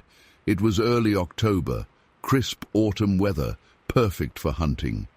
I'd taken a few days off work to do some deer hunting in this remote area about 30 miles outside Bishop. The spot was pretty far off the main roads, required special permits to access, but I knew it well from my work. I arrived at my usual spot around 5 a.m., while it was still dark. Something felt off right away. There were several vehicles parked near the access road, government plates, Bureau of Land Management logos. That was unusual because this area was typically deserted, especially at that hour. I figured maybe they were doing some kind of survey work. As I was unloading my gear from my truck, I noticed more vehicles coming up the road, more BLM trucks, and what looked like Department of Interior vehicles. They were moving fast, with urgency. That's when I started getting concerned. In all my years working these roads, I'd never seen this kind of activity. I grabbed my rifle and gear and started heading up my usual trail when a spotlight hit me. "Sir, this is a restricted area. You need to return to your vehicle immediately." The voice came from somewhere in the darkness. I called back that I had permits and started reaching for them in my jacket pocket. Two agents approached me quickly, flashlights trained on me. They were armed and looked dead serious. One of them, a tall guy with a mustache who introduced himself as Agent Thompson, checked my permits thoroughly, while the other kept watch on the surroundings, his hand never far from his holster. Thompson started questioning me about whether I'd seen anything unusual in the area recently during my work or previous hunting trips. Strange tracks, unexplained noises, damaged equipment, anything out of the ordinary. The way he asked these questions, there was something in his voice, a tension that made my skin crawl. After some back and forth, Thompson seemed to make a decision. He pulled me aside, away from the other agent, and lowered his voice. "Mr. Harrison," he said, reading my name from my permit, "I'm going to level with you because you work up here and might be able to help us. We're tracking something dangerous." He explained that a research camp about 2 miles north had been destroyed the previous night. Not just vandalized, destroyed. Heavy metal containers weighing hundreds of pounds had been tossed around like toys. Equipment was crushed, and the tracks they found. Thompson stopped himself there, like he'd already said too much. I pressed him for more details, mentioned that as someone who worked in the area, I should know if there was something dangerous around. Maybe it was the early hour, or the stress he was under. But he kept talking. The tracks were massive, he said, like nothing they'd ever documented. But it wasn't just the size, it was the pattern, the depth, the spacing. Whatever made them was walking on 2 legs and weighed several hundred pounds. Then he dropped the bomb. This wasn't the first incident. They'd been tracking similar events across the Sierra Nevada for years. Missing hikers, destroyed camps, strange sounds in the night.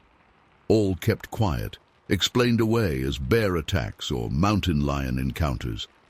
As Thompson was talking, there was a sudden crackle from his radio.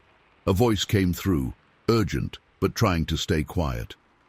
"Movement at Site 3, heading east. All units respond." Thompson's whole demeanor changed. He grabbed my arm, hard. "Get out of here, now. Go straight back to your vehicle and leave the area. If you see anything, don't try to engage. Just run." I started backing away toward my truck, and that's when I heard it. A sound that still haunts my dreams. It wasn't a roar or a scream. It was deeper, more guttural, like nothing I'd ever heard before or since. It seemed to come from everywhere and nowhere at once. The forest went completely silent. Thompson and the other agent were already running toward their vehicle, radioing for backup. I turned and started sprinting back to my truck, my heart pounding so hard I could barely breathe. That's when I saw it. Through the early morning mist, about 100 yards away, something moved between the trees. Something big. I'm a hunter. I know what bears look like, how they move. This wasn't a bear. It was walking upright, smoothly, purposefully. Must have been at least 8 feet tall. The proportions were all wrong for a human. Too massive, too broad. And the way it moved, like it knew exactly where it was going. I froze. Every instinct was screaming at me to run, but I couldn't move. Then it stopped. Even through the mist and dim light, I could tell it had turned to look in my direction. I felt something I'd never felt before or since. A primal, overwhelming sense of being prey. Not just fear. Something deeper, more ancient. What happened next is still a blur. There was a commotion from where the agents had gone, shouting what sounded like shots fired. The creature's head snapped toward the sound. Then it moved. Dear God, the speed of it. Something that size shouldn't be able to move that fast. It covered ground like an Olympic sprinter, disappearing into the forest toward the noise. I ran to my truck, hands shaking so badly I could barely get the key in the ignition. As I was starting the engine, I heard more shots. Then that sound again, that horrible primordial sound that seemed to shake the trees themselves. I got the hell out of there, driving way too fast on those mountain roads, not stopping until I reached Bishop. I called in sick to work for the next week. Couldn't bring myself to go back up there. When I finally did return to work, there was no sign of what had happened. No BLM vehicles, no agents, nothing. The research camp Thompson had mentioned, never found any trace of it. When I tried asking around about it, nobody knew anything, or at least nobody would talk about it. Over the years, I've tried to convince myself it was all some kind of strange dream or hallucination, but I know what I saw. And every now and then, I hear stories. Hunters finding strange tracks, campers going missing, remote work sites being destroyed overnight. The official explanations are always the same: bears, vandals, mountain lions. But I know better. I still work in construction, though I switched to city jobs after that. Haven't been hunting since then either. Sometimes on cold nights when the wind is blowing just right, I swear I can hear that sound again, carrying over the mountains. And I wonder if it's still out there, whatever it is, moving through the remote corners of the Sierra Nevada, while government agents chase shadows and keep their secrets.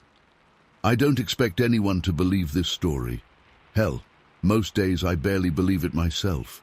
But I know what I saw that morning in 1975. And I know there are things in this world that we don't understand, things that maybe we're not supposed to understand, things that should be left alone in the wild places where they still roam.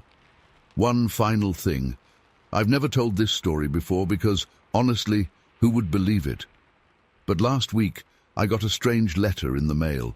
No return address, just a government postmark. Inside was a single photo, black and white, grainy. It showed a twisted metal container, the kind used at research stations, torn open like it was made of paper, and in the corner, barely visible, a single massive footprint in the mud. On the back, just 2 words written in faded ink: "Still watching." I burned that photo immediately, but I can't shake the feeling that by sharing this story now, I'm opening a door that was better left closed. If you're ever up in the Sierra Nevada, in those remote areas where the roads end and the true wilderness begins, and you hear something that sounds like no animal you've ever encountered, don't investigate, don't try to find it.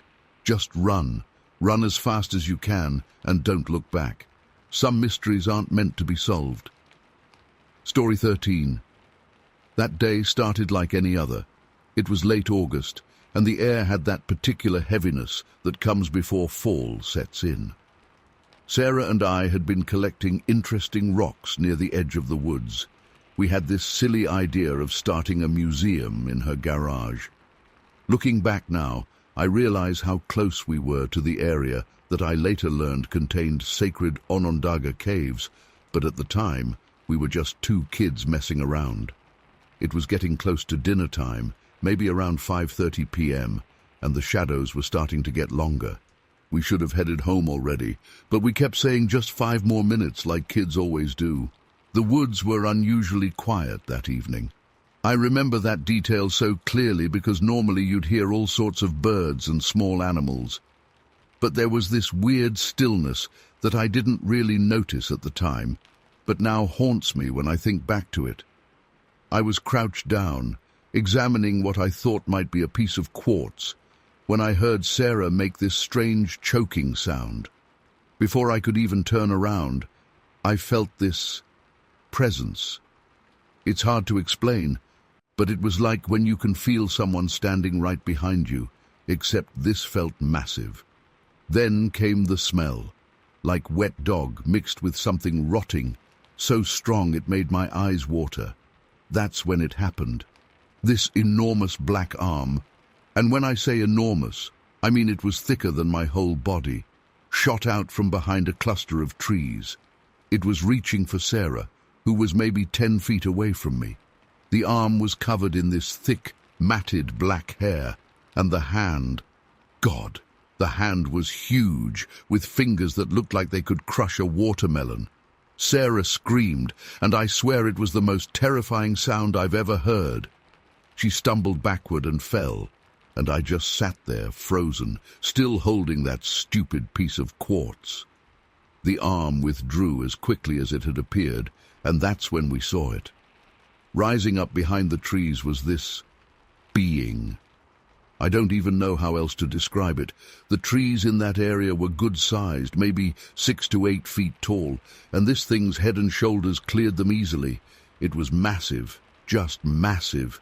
The setting sun was behind it, so I couldn't make out its face clearly, Thank God for that, but I could see its silhouette. The head was cone-shaped, kind of pointed at the top, and it had these incredibly broad shoulders that seemed to stretch forever. Sarah was scrambling to her feet, and somehow that broke my paralysis. We ran faster than I've ever run in my life, before or since. I could hear it moving behind us. The sound of trees creaking and branches snapping. The footsteps. Each one seemed to shake the ground. But the weird thing was, for something so huge, it moved almost silently, except for the vegetation it was disturbing. The really terrifying part. It could have caught us. I know that with absolute certainty. Whatever it was taking these enormous strides. I could see its shadow stretching out ahead of us sometimes when we ran through patches of sunlight. It was like it was herding us, pushing us in a specific direction. We ran all the way to Sarah's house, which was closer than mine. We burst through her back door, nearly giving her mom a heart attack. We were hysterical, trying to explain what happened between gasping for air. Sarah's mom called my parents, and then the police. The police came out and searched the area, but of course they found nothing. Just some broken branches, and what they said were probably deer tracks, though they looked awfully big for deer. They wrote it off as two kids with active imaginations who spooked themselves. But here's the thing that still gives me chills to this day. Years later, when I was in college, I was doing some research on the Onondaga people for a history project. I learned about their sacred caves in that area, caves that held deep spiritual significance to their people. When I mapped out where Sarah and I had been that day, and the direction that thing seemed to be heading, it was going straight toward those caves. I've spent decades trying to rationalize what happened that day. I've read every scientific paper I could find about known species in the area, about the effects of fear on perception, about mass hysteria. Though, can it be mass hysteria with just two people? I've gone over it again and again in my mind, trying to find some logical explanation. But I know what I saw. I know what I smelled. I know what I felt. That presence, that absolute certainty that we were in the presence of something ancient and powerful and not entirely of our world, that never goes away. Sarah and I drifted apart in high school when her family moved to Ohio, but we still email occasionally. We don't talk about that day much anymore, but a few years ago, she sent me a message after having her first child. She told me she'd been thinking about that summer day in 1975, and she wrote something that perfectly summed up how I feel. The older I get, the more I realize that some things in this world just can't be explained. And maybe they're not supposed to be. I still live in New York, but I've never gone back to those woods. Sometimes I dream about it. That arm reaching out, that massive shadow moving through the trees. I wake up from those dreams with my heart pounding, that rotting wet dog smell seemingly still in my nostrils. And I wonder, is it still out there? Does it still patrol those sacred caves? And most chillingly, how many other encounters have gone unreported because people like me knew they wouldn't be believed? I don't expect anyone to believe this story. Hell, sometimes I barely believe it myself. But I know what happened that day, and I know that somewhere in those woods, near those ancient caves, something exists that defies our understanding of what's possible. Something that's managed to stay hidden despite our endless expansion into their territory. Something that maybe has been there far longer than us and will remain long after we're gone. Story 14. It was late June, around 9 p.m. when I parked my old Ford pickup at my usual spot off Ellis Road. The air was thick and humid. You know how Iowa summers get. I grabbed my tackle box, rod, and the small cooler with my beer and sandwiches. I had my trusty Coleman lantern too, the same one I'd been using since the 80s. The mosquitoes were already starting to swarm, so I sprayed myself down with repellent before heading down the trail. The spot I used to fish at was about a quarter-mile walk through the woods. It wasn't an official fishing spot or anything, just this little clearing I'd found years ago where the river made a bend. The catfish there were amazing, especially at night. I'd rigged up this makeshift seat using an old plastic milk crate I'd left there, and over time I'd cleared away enough brush to make it comfortable. Everything seemed normal at first. The cicadas were doing their thing, and you could hear the occasional splash from the river. I got my line set up. I always used chicken liver for bait, and cracked open a beer. The first hour or so was peaceful. I caught a decent-sized channel cat and was just thinking about how perfect the night was when things started getting weird. It began with the sounds. At first I thought it was just branches creaking in the wind, but there wasn't any wind that night. The air was dead still. Then I started hearing what sounded like footsteps, heavy ones, moving through the underbrush maybe 50 yards behind me. Now, I'd heard plenty of deer and other wildlife over the years, but this was different. These footsteps were deliberate, like something big walking on two legs. I tried to tell myself it was probably just a drunk wandering around. We'd get those sometimes, though rarely this far out. But then the smell hit me. If you've ever driven past a week-old roadkill in summer, mix that with wet dog and something else I can't even describe. It was so strong it made my eyes water. The footsteps got closer, and I started hearing branches snap. Not little twigs, but thick branches that would take some serious force to break. My hands were shaking so bad I could barely hold my flashlight. I swept the beam toward the sounds, but the undergrowth was too thick to see anything clearly, just shadows and movement. That's when the first rock hit the water about 5 feet from where I was sitting. At first, I thought maybe it had just fallen from the embankment, but then another one flew past my head and splashed into the river. These weren't pebbles. These were rocks the size of softballs, and they were being thrown with scary accuracy. I jumped up, knocking over my beer and tackle box. My heart was pounding so hard I could hear it over the cicadas. Then I saw it. Just for a few seconds in my flashlight beam, but those seconds are burned into my memory forever. It was standing between 2 trees about 30 yards away, at least 7 feet tall. The body was massive, covered in dark, matted fur that looked almost black in the flashlight beam. But it wasn't a bear. Bears don't stand up that long, and they don't have those proportions. The thing had this impossibly long torso and arms that hung down almost to its knees. The shoulders must have been 3 feet wide. But it was the face that still haunts my nightmares. My flashlight only caught it for a split second, but it looked almost human-like, but wrong. The brow was too heavy, the nose too flat, and the eyes, Jesus.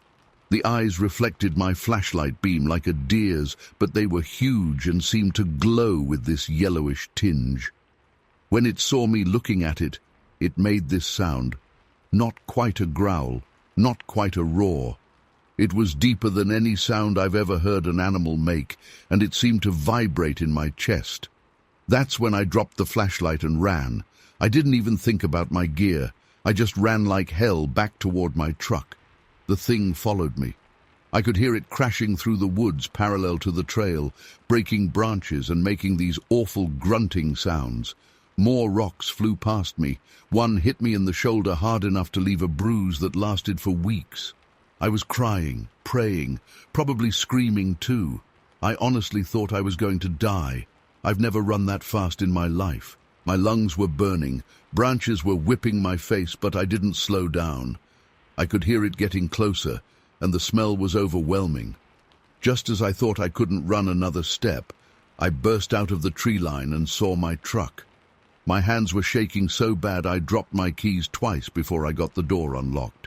As I was scrambling into the cab, I heard this massive impact on the side of the truck, like someone had thrown their whole body against it. The whole vehicle rocked on its suspension. I fired up the engine and floored it out of there, gravel spraying everywhere. In my rearview mirror, I swear I saw it step out onto the road. Even in just the red glow of my taillights, I could see how massive it was. It just stood there watching me drive away. I didn't slow down until I hit the highway, and I didn't stop shaking until I got home.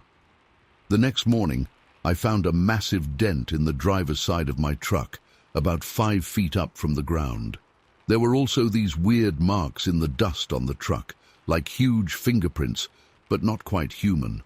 I never reported it. Who would believe me? A factory worker claiming he saw some giant monster while night fishing. They'd have laughed me out of town. I left all my gear out there, my favorite rod, the tackle box my dad had given me, everything. I couldn't bring myself to go back. I drove past that turnoff every day on my way to work for the next 15 years until I moved away from Cedar Rapids, and my heart would race every single time. Even now, living 3 states away, I still have nightmares about those glowing eyes and that ungodly smell. I've read about Bigfoot encounters over the years, trying to make sense of what happened. Some of them sound similar to what I experienced, but none of them quite capture the sheer terror of being alone in the dark with something that shouldn't exist. I've never gone night fishing again. Hell, I barely go into the woods during daylight anymore. Sometimes I wonder if anyone else has seen it in that area. I've thought about reaching out to local fishing groups or something, but I'm still afraid people will think I'm crazy. All I know is that whatever I saw that night was real. It was intelligent enough to throw rocks with deadly accuracy, and it was strong enough to put a dent in my truck that cost $600 to fix. Maybe it's still out there, in those woods along the Cedar River. Maybe it's moved on. But one thing's for sure. There are things in this world that we can't explain, things that defy everything we think we know. And sometimes, like me, you're unlucky enough to run into one of them. I don't expect anyone to believe this story. Hell, sometimes I wake up and try to convince myself it was just a nightmare. But then I'll catch a whiff of something that reminds me of that smell. Or I'll hear a branch break in the woods behind my house, and it all comes flooding back.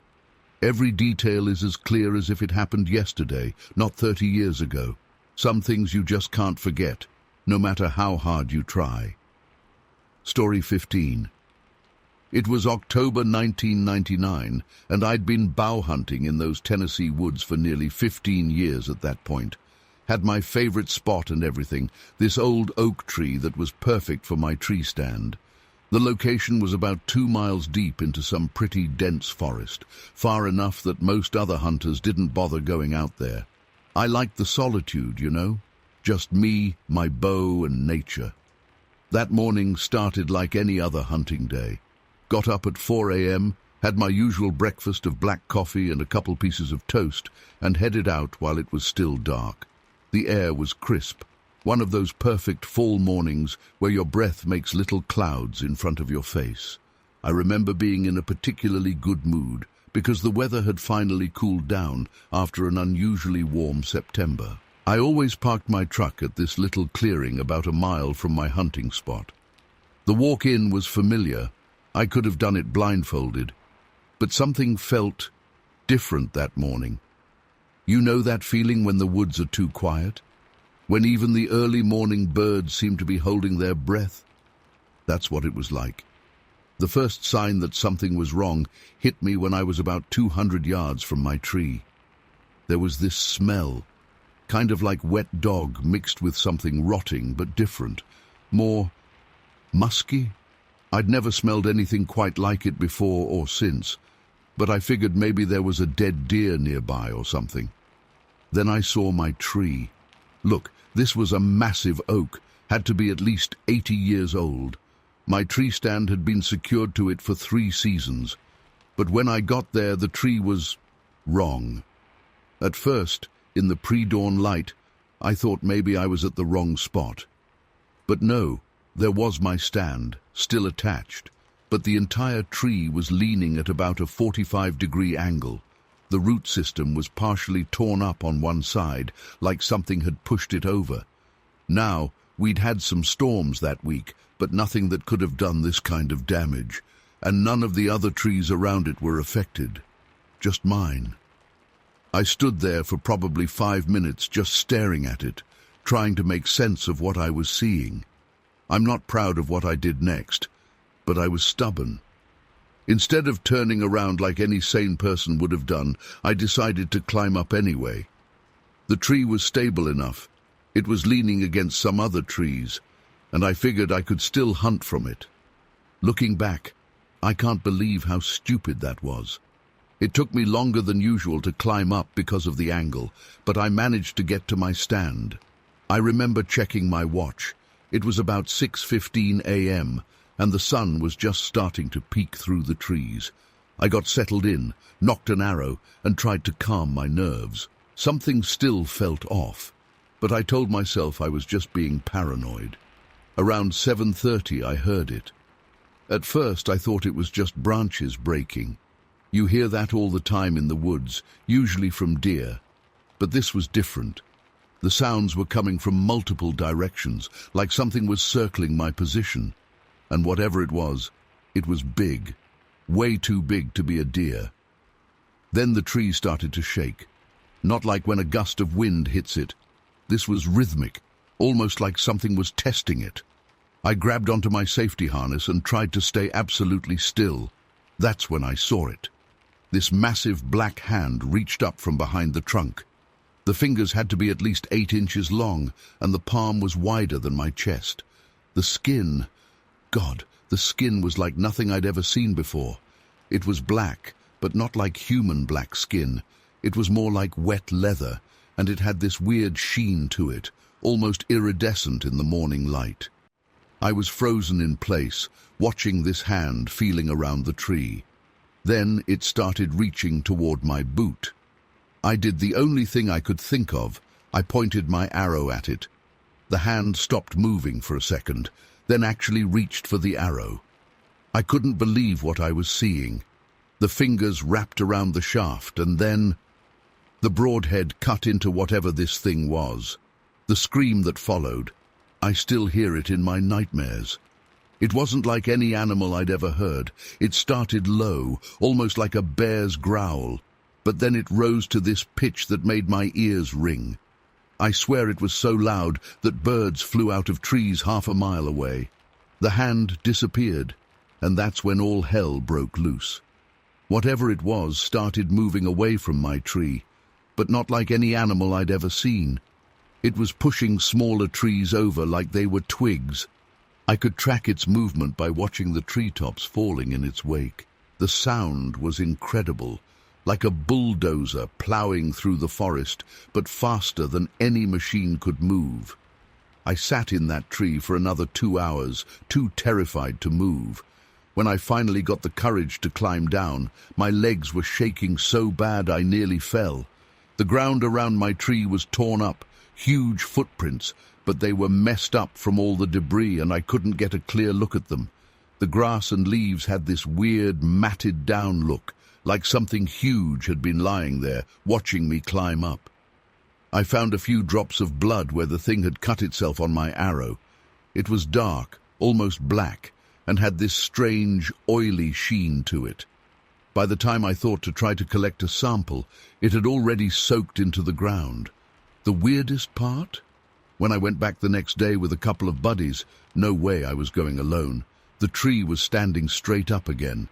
If it wasn't for the torn-up ground and the broken trees making a clear path into the forest, I might have thought I'd imagined the whole thing.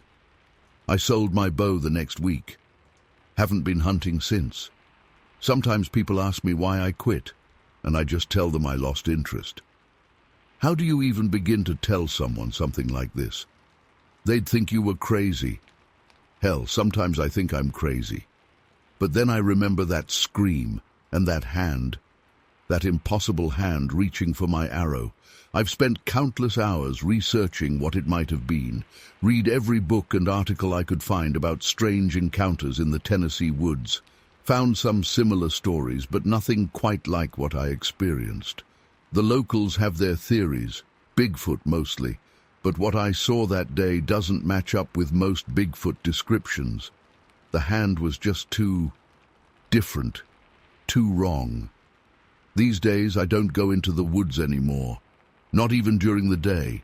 Sometimes when I'm driving past that area on Highway 11W, I look out toward those trees and wonder if it's still out there. Whatever it is, waiting, watching. I don't know what I saw that day in 1999. Part of me doesn't want to know. But I do know one thing. Those woods aren't ours. We're not alone out there. And sometimes, when I hear about other hunters finding their tree stands torn up or hearing strange screams in the forest, I want to tell them my story. Want to warn them. But I don't. Who would believe it? So I just keep it to myself. Try to forget about it. But every October, when the leaves start to turn and that crisp morning air rolls in, I remember. And I stay far, far away from the woods. Story 16. I remember it was unusually mild for that time of year. The air had that distinct Alaskan crispness to it, but it wasn't the bone-chilling cold we usually got. I'd driven out to Hobart Bay before dawn, like I'd done hundreds of times before. The area was familiar to me. I knew every trail, every clearing, every spot where the deer typically gathered, or at least I thought I did. The sun was just starting to peek through the trees when I spotted fresh deer tracks. I'd been tracking this particular buck for about an hour, moving as quietly as I could through the dense underbrush. The morning mist was still clinging to the ground, creating this eerie atmosphere that, looking back now, should have been my first warning that something was off. I finally got a clear shot at the buck around 8:30 a.m. It was a clean hit, dropped right where it stood. I remember feeling satisfied as I approached the carcass, already planning how I'd process the meat. That's when everything changed. The first thing that hit me was the silence. You know how the forest usually has this constant background noise, birds, small animals, wind in the trees, all of that just stopped. It was like someone had hit a mute button on the whole world. My skin started crawling before I even knew why. I was about 20 feet from my kill when I heard it, this deep, guttural breathing that didn't sound like any animal I'd ever encountered. And trust me, after 25 years of hunting in Alaska, I knew what bears, moose, and every other local creature sounded like. This was different. The breathing got louder, and that's when I saw movement in the tree line to my left. At first, my brain tried to make sense of it. Maybe it was a bear standing up. But as it emerged from the trees, I realized I was looking at something that shouldn't exist. This thing was massive. I'm 6'2", and it towered over me by at least 3 feet. The first detail that struck me was its shoulders, impossibly broad and powerful. Its body was covered in thick brown hair, but not like a bear's fur. This was more like human hair, just all over its body. The hair had this reddish tint where the morning sun hit it. I stood there, completely frozen. My rifle felt like a toy in my hands. The creature moved with this bizarre mix of animal power and human-like purposefulness. Its face, God, its face. It was like a nightmare version of a human face. Massive brow ridge, deep-set eyes that looked almost black, and a flat, wide nose. But what really got me was the intelligence in those eyes. This wasn't some animal acting on instinct. There was something calculating in that gaze. It never took its eyes off me as it moved toward the deer carcass. The way it walked was unsettling, like a human but with this fluid, athletic grace that seemed impossible for something that size. Its arms were proportionally longer than a human's, hanging down past its knees. When it reached the deer, what happened next will haunt me until the day I die. With one fluid motion, like someone picking up a bag of groceries, it grabbed the deer's head and just pulled. The sound of tissue and bone separating was sickening. The strength required to do that. It's unimaginable. That's when things got even weirder. The creature let out this whistle, not like a human whistle, but this high-pitched, modulated sound that seemed to carry forever. And then, from somewhere deeper in the forest, another whistle answered. Same pitch, same pattern. My blood ran cold. There were more of them. The creature picked up the deer carcass with one arm, just slung it over its shoulder like it weighed nothing. That's when it looked directly at me again. I've never felt smaller or more vulnerable in my life. It could have killed me as easily as tearing paper. But it just stared. For maybe 3 seconds, but it felt like an eternity. Then it turned and moved back into the forest. The speed and silence with which something that size could move was terrifying. One moment it was there, the next it had vanished into the undergrowth. The only evidence it had ever been there was the deer's head left on the ground and the massive footprints in the soft earth. I waited for what felt like hours, but was probably only about 15 minutes before I could move again. My legs were shaking so bad I could barely walk. When I finally got the courage to approach where it had been standing, the footprints were unmistakable, easily 18 inches long, with 5 distinct toes. They were pressed almost 2 inches into the hard ground, the amount of weight required to make prints that deep. I took some photos with the disposable camera I had in my pack. This was 95, remember? But when I got them developed, they came out blurry and dark. Classic, right? The footprints were barely visible in the photos, looking like vague depressions in the ground, rather than the clear, distinctive prints I saw in person. I didn't hunt for the rest of that season, couldn't bring myself to go back into the woods. Even now, nearly 30 years later, I get nervous in forests. The sound of that whistle sometimes comes back to me in dreams, and I wake up in a cold sweat. I've told this story to a few people over the years. Most don't believe me, and I get it. I wouldn't believe it either if I hadn't lived it. But I know what I saw that day. I know it was real. Sometimes I'll be watching a nature documentary or reading about new species being discovered in remote parts of the world, and I think about those eyes, that intelligence, and wonder what else might be out there that we don't understand. I've never gone back to that specific spot in Hobart Bay. Never wanted to.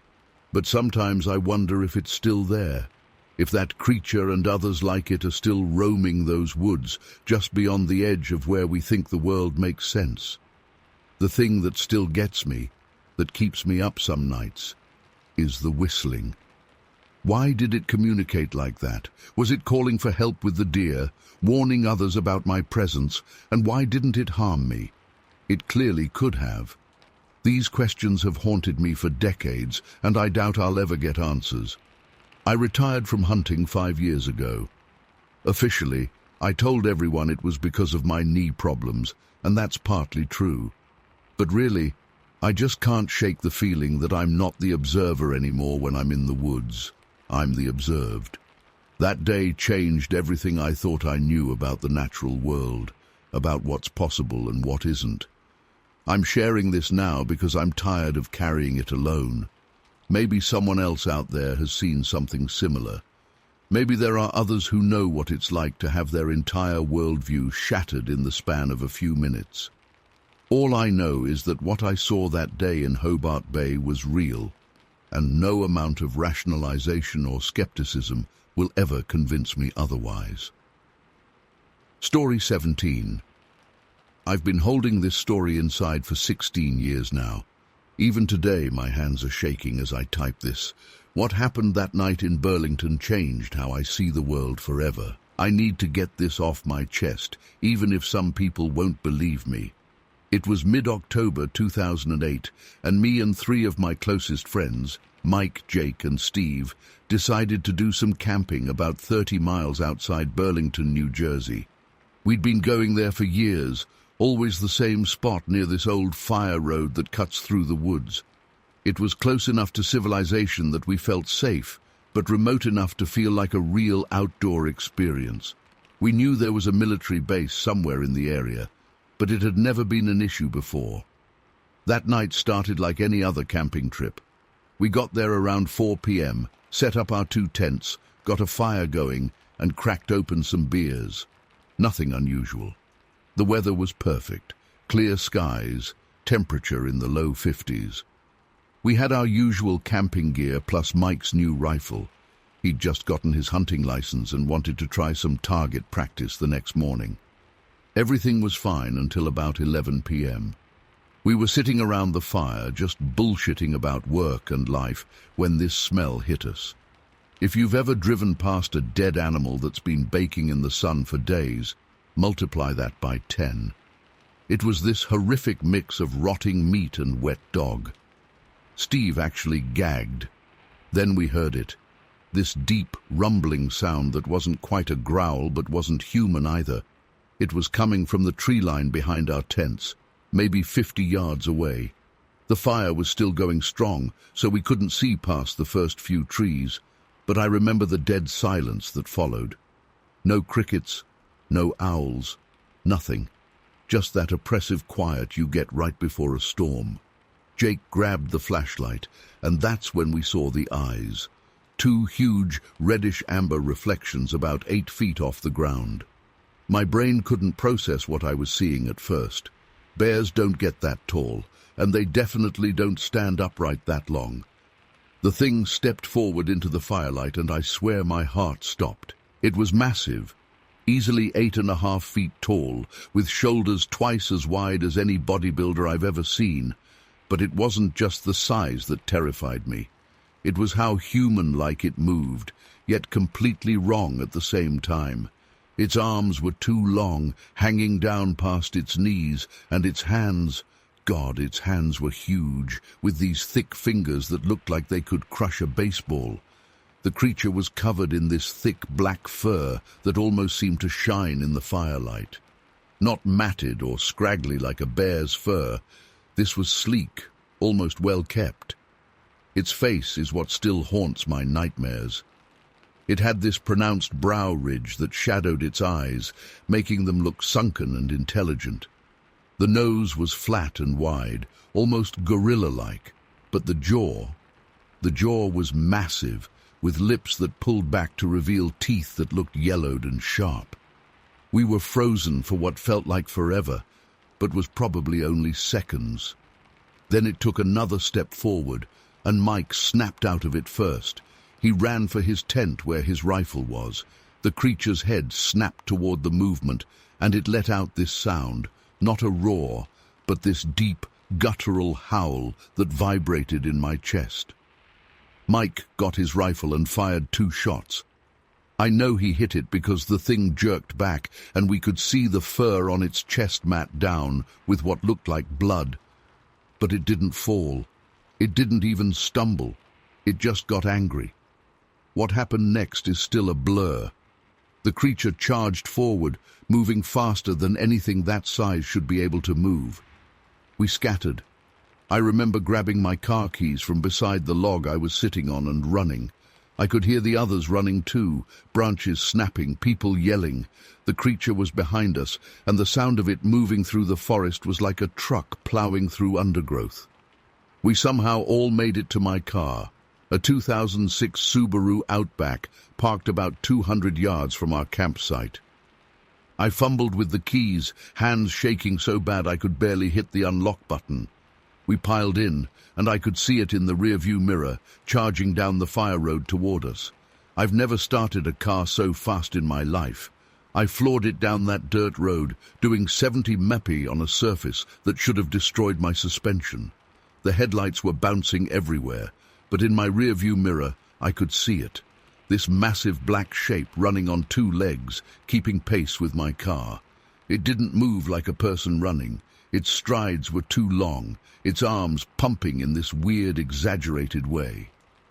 We hit the main road after what felt like forever, but was probably only a couple minutes. I took the turn so fast the tires squealed, and that's when we finally lost sight of it. We drove straight to the police station in Burlington, but what could we tell them? That we saw a giant hair-covered humanoid that shrugged off bullet wounds? That it ran as fast as a car? They took our report, but I could see in their eyes they thought we were drunk or high. We went back the next day with the police to get our camping gear. The campsite was destroyed. The tents were shredded, coolers smashed, and there were these massive footprints everywhere. But the weird thing was, there was no blood. Mike swears he hit it at least twice, but we couldn't find a single drop of blood anywhere. The police blamed it on bears, even though any hunter will tell you bears don't behave anything like what we saw. They wouldn't even make plaster casts of the footprints, saying the ground was too disturbed to get good impressions. That was 16 years ago, and I still can't explain what we saw. Mike doesn't go hunting anymore. Jake moved to Arizona because he wanted to live somewhere without dense forests. Steve and I still talk about it sometimes, usually late at night after a few drinks, trying to make sense of it all. I know how this sounds. If someone told me this story before it happened, I wouldn't believe them either. But I know what I saw. I know what chased us. And I know that somewhere in those woods outside Burlington, there's something that shouldn't exist. Something that defies everything we think we know about what's real and what isn't. I've never gone camping since that night. These days, I can't even drive past dense forests without getting anxious. Sometimes, usually around October when the weather starts to turn, I catch that same rotting smell on the wind, just for a second, and every time I wonder if it's still out there, if it remembers us, and if someone else is going to have their entire world view shattered like we did that night. Story 18. It was November 2001, during deer hunting season. I'd been hunting these woods for almost 15 years at that point, so I knew every trail, every ridge, and every hollow like the back of my hand. That particular morning started like any other hunting day. I left my house around 4 a.m. to get to my favorite spot before sunrise. The weather was unusually warm for November in Kentucky, probably in the mid-60s, which had me a bit concerned about deer movement. I drove my old Ford F-150 down Highway 192, heading to my usual hunting grounds near the Daniel Boone National Forest. I had a ground blind set up about half a mile from where I usually parked my truck, overlooking a creek bottom where deer often crossed. The spot was perfect because it gave me a clear view of both the creek and a long stretch of the old logging road that ran parallel to it. I got to my spot just before first light, around 6:30 a.m. Everything seemed normal at first. I could hear the usual morning sounds of the forest waking up, birds starting their calls, and the occasional rustle of small animals in the leaves. I'd been sitting there for maybe 3 hours, seeing nothing but a couple of squirrels and a young doe that was too far for a clean shot. That's when things started getting weird. Around 9:45 a.m., I remember checking my watch, the woods went completely silent. If you're a hunter, you know that sudden silence usually means something's wrong. Every instinct I had was telling me something wasn't right. The air felt heavy, like right before a storm, but the sky was clear. I started scanning the tree line more carefully, thinking maybe a coyote or a bear was moving through. That's when I saw it. About 200 yards down the logging road, there was this dark shape moving through the trees. At first, I thought it was just shadows playing tricks on my eyes, but then it stepped onto the logging road. I've spent my whole life in these woods. I've seen every kind of animal that lives here. Deer, black bears, coyotes, you name it. But this was different. The thing was massive, at least 8 feet tall, maybe taller. It was covered in dark, almost black hair, but it wasn't a bear. Bears don't walk upright like that, and they sure as hell don't move the way this thing moved. My hands were shaking so bad I could barely hold my binoculars steady. Through them, I could see the creature more clearly. It had these incredibly long arms that hung down past its knees, and its shoulders must have been at least 4 feet wide. The head sat directly on the shoulders. No neck that I could see. But what really got me was how it moved. This thing started running down the logging road, parallel to where my truck was parked about a quarter-mile away. Its stride was unlike anything I've ever seen. Each step must have covered 6 or 7 feet, easy. The speed was incredible. I'm not prone to exaggeration, but I'd estimate it was moving at least 20-25 mep. And it looked like it wasn't even trying hard. I've never felt smaller or more vulnerable than I did in that moment. Here I was, sitting in my ground blind with my rifle, and suddenly I felt like I was the prey. My heart was pounding so hard I could hear it in my ears. I had my .30-06 with me, but the thought of shooting at this thing never even crossed my mind. Something deep inside told me that would be a terrible idea. The creature kept running along the road for maybe 45 seconds, which doesn't sound like long, but when you're watching something impossible, it feels like an eternity. I noticed it had this weird way of moving its head. It never turned to look around like a person or animal would. Instead, its entire upper body would rotate slightly when it seemed to be checking its surroundings. Then something happened that I still have trouble explaining. The thing suddenly stopped dead in its tracks. No gradual slowing down, just an instant stop. It turned its entire body toward my direction. I don't know if it could see me in my blind, but I swear I could feel it looking right at me. The hair on the back of my neck stood up, and I broke out in a cold sweat, despite the warm weather.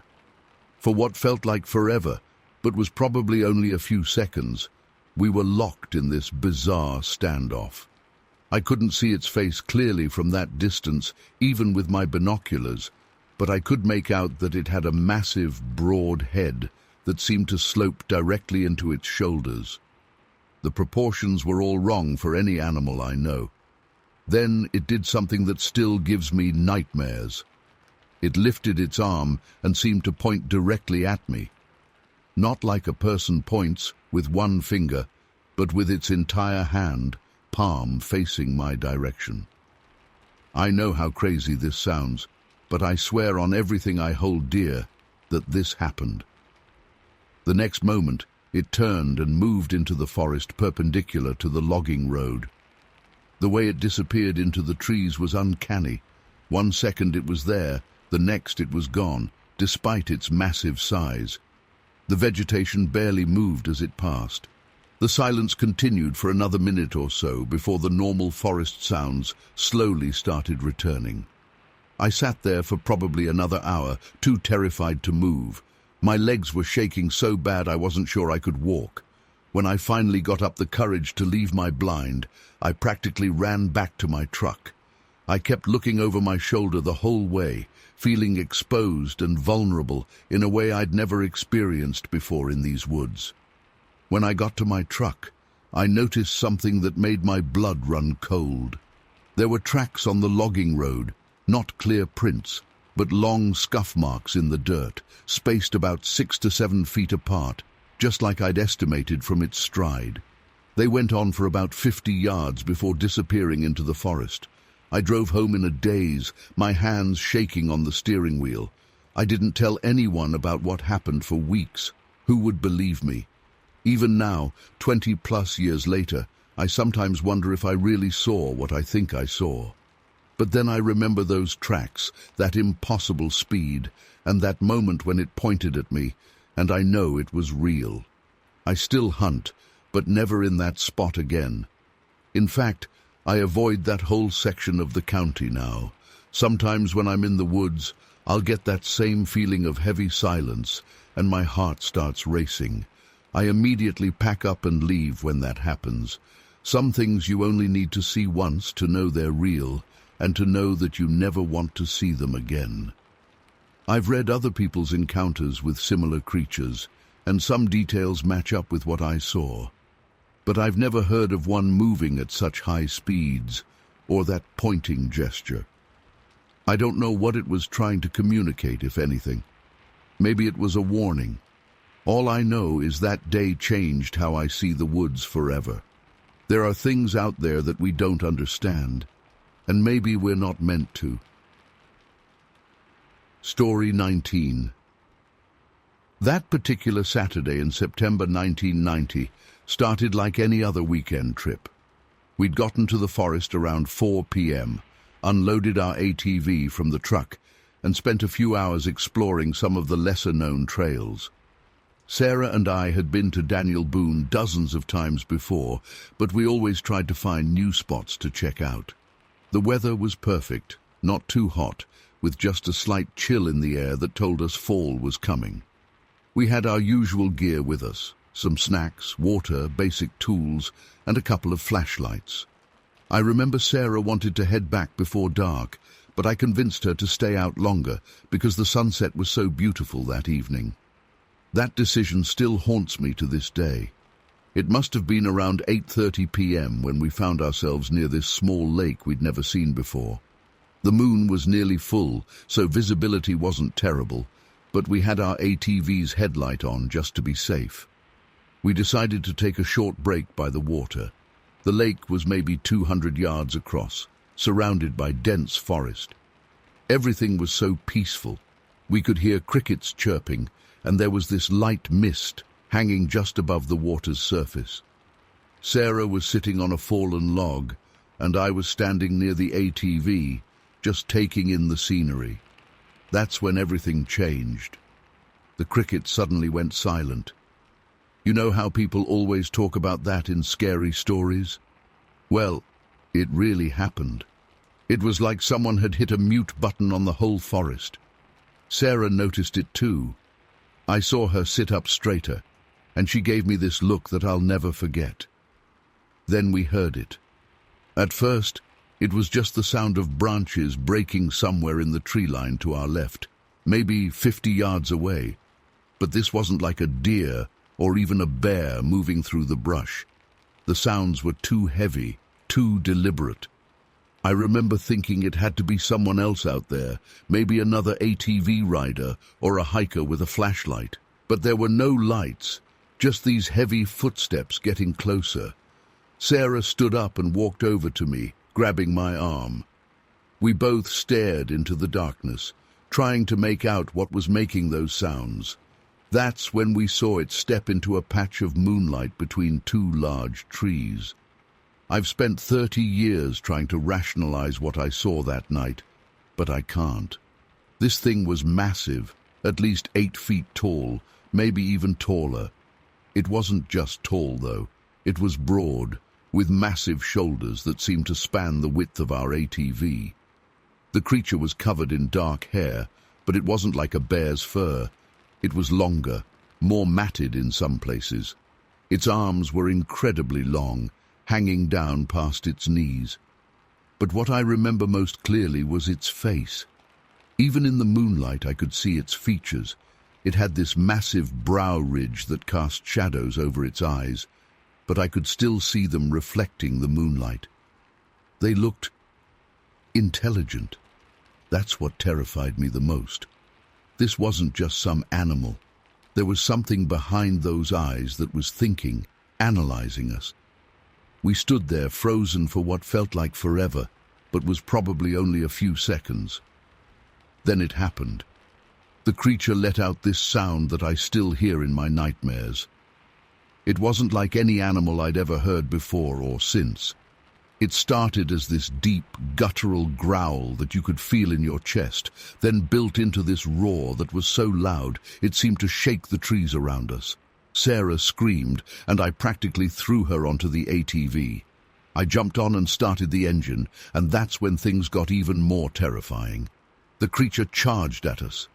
I hit the gas hard, nearly tipping us over as we sped back toward the trail. Sarah was holding onto me so tight I could barely breathe, but I hardly noticed because I was too focused on getting us out of there. Here's the part that still makes my blood run cold. This thing was keeping pace with us. We were doing at least 25-30 mph through rough terrain, and this creature was running alongside us, just at the edge of our headlight's beam. Its stride was incredible, covering ground in these massive steps that seemed impossible. I could hear its heavy breathing and the sound of branches snapping as it moved through the forest parallel to the trail. I pushed the ATV harder, probably going faster than I should have given the terrain and darkness. We must have been doing close to 35 mph at this point, and still this thing kept up. I could see it in my peripheral vision, this massive dark shape moving through the trees. Every few seconds, it would let out another one of those bone-chilling roars. We were about half a mile from where we'd first seen it when something strange happened. The creature suddenly stopped. I mean, it just stopped dead in its tracks. Through the side mirror, I could see it standing there in the moonlight, watching us speed away. It let out one final roar, this one different, almost like a warning, then turned and disappeared back into the forest. I didn't slow down. We rode all the way back to our truck, loaded the ATV faster than we ever had before, and got out of there. Sarah was shaking so bad she could barely help me secure the straps. Neither of us said a word during the entire drive home. The next day, we tried to rationalize what we'd seen. Maybe it was a bear, but we both knew better. Bears don't run on two legs at 35 meters round. Bears don't have those proportions or that kind of face. We looked at maps, trying to find that lake again, but Daniel Boone is huge, and we'd been exploring off the main trails. We've never been able to find that exact spot again, though not for lack of trying in those first few years after it happened. We didn't tell many people about what happened. Who would believe us? But over the years, I've heard other stories from that area of Daniel Boone National Forest, stories about strange sounds in the night, massive footprints, and glimpses of something tall moving through the trees. Each time I hear one of these stories, I get that same feeling in my gut that I had that night. Sarah and I still go camping and hiking, but we never ride ATVs at night anymore. Sometimes when we're out in the woods and the crickets suddenly go quiet, we'll look at each other and just know we're thinking about the same thing. That night changed how we see the forests of Kentucky. There are things out there that we can't explain, things that shouldn't exist but do. I'm writing this now because I finally feel ready to share what happened. 30 years is a long time to keep something like this bottled up. I don't expect everyone to believe me. I'm not sure I would believe it myself if I hadn't experienced it firsthand. But I know what I saw that night. I know what chased us through those woods. And I know that somewhere out there, in the depths of Daniel Boone National Forest, that creature is still roaming. Every now and then, I'll have dreams about those eyes, that intelligence behind them that seemed to be studying us as much as we were studying it. I wonder if it thinks about us too, that strange couple on an ATV who invaded its territory that September night in 1990. Sometimes I think about going back, trying to find that lake again, but Sarah says once was enough. And you know what? I think she's right. Story 20. It started with 2 separate reports that landed on my desk within the same week. The first was from the Thompson family, who lived on a small farm about 40 kilometers outside Melbourne. Mrs. Thompson called our office in a state of obvious distress, describing something that had been lurking around their property. She kept apologizing, saying she knew how crazy it sounded, but there was something about the raw fear in her voice that made me take notice. Their description was unusual, to say the least. They reported seeing a small, hairy humanoid figure, probably around a meter tall, with disproportionately long limbs and dark brown fur about 5 centimeters long.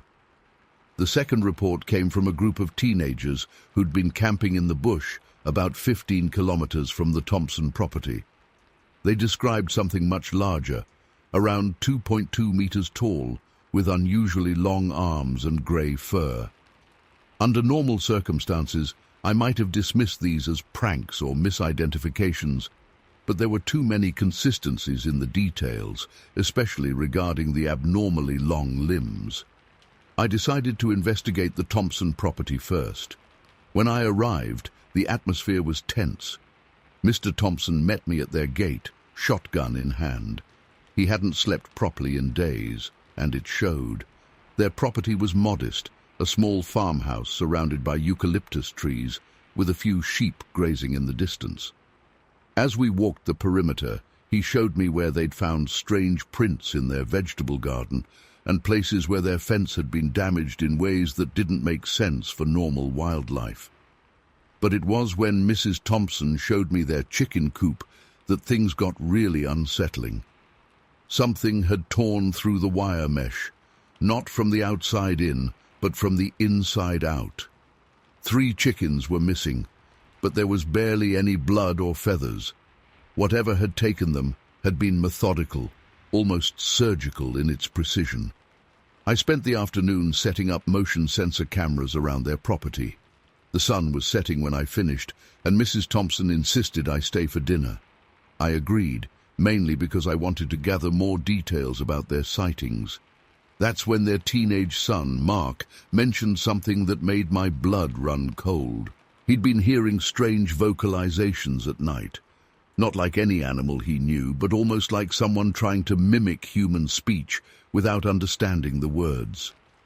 After dinner, I decided to do a final check on the cameras before heading back to my hotel. The temperature had dropped significantly, and there was this heavy silence in the air. You know that kind of silence that feels like something's watching you.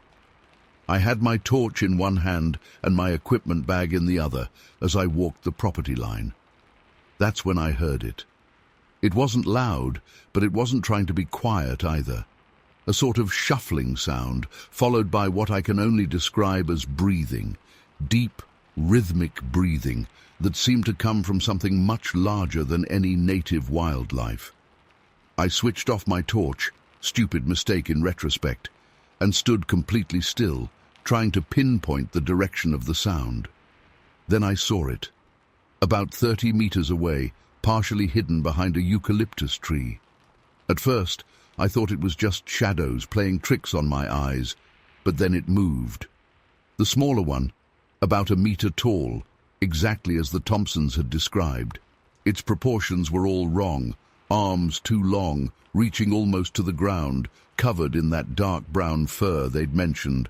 But it was the eyes that got me. They reflected my torch beam like a cat's eyes would, but they were larger, more aware. I reached for my camera, moving as slowly as I could. But that's when things went completely sideways. From behind me, and I mean right behind me, I heard this deep, rumbling sound. Not quite a growl, not quite a breath, but something in between. I could feel the air move on the back of my neck. Every instinct in my body was screaming at me to run, but I knew that would be the worst thing I could do. Very slowly, I turned my head. That's when I saw the larger one. The teenager's description hadn't done it justice. It had to be at least 2.2 meters tall, maybe more. Its grey fur looked almost silver in the moonlight. Those arms, God, those arms were impossibly long, hanging well past its knees. But it was the way it was standing that really got to me. Not like an animal, not quite like a human either.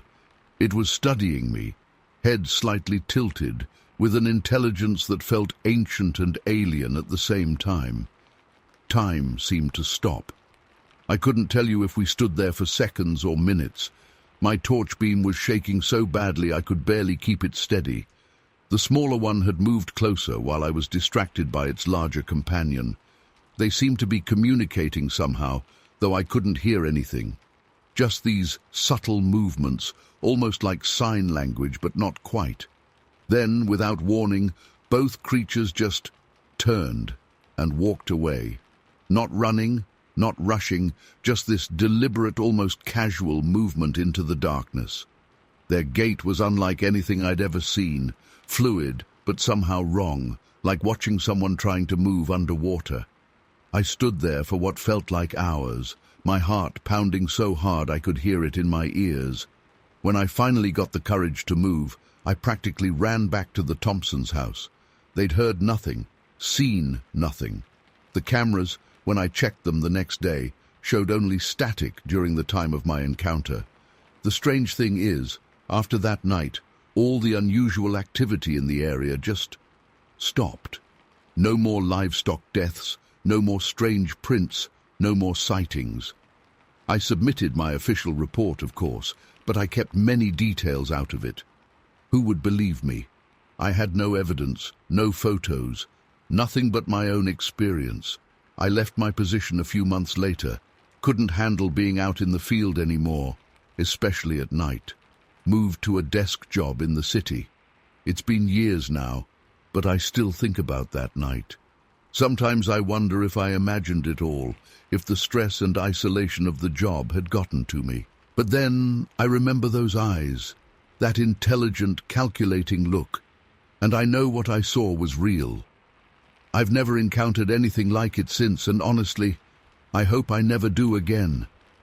The thing that haunts me most isn't the fear I felt that night, though that was profound enough. It's the growing certainty that whatever I encountered wasn't some undiscovered species or missing evolutionary link. Those creatures knew exactly what they were doing.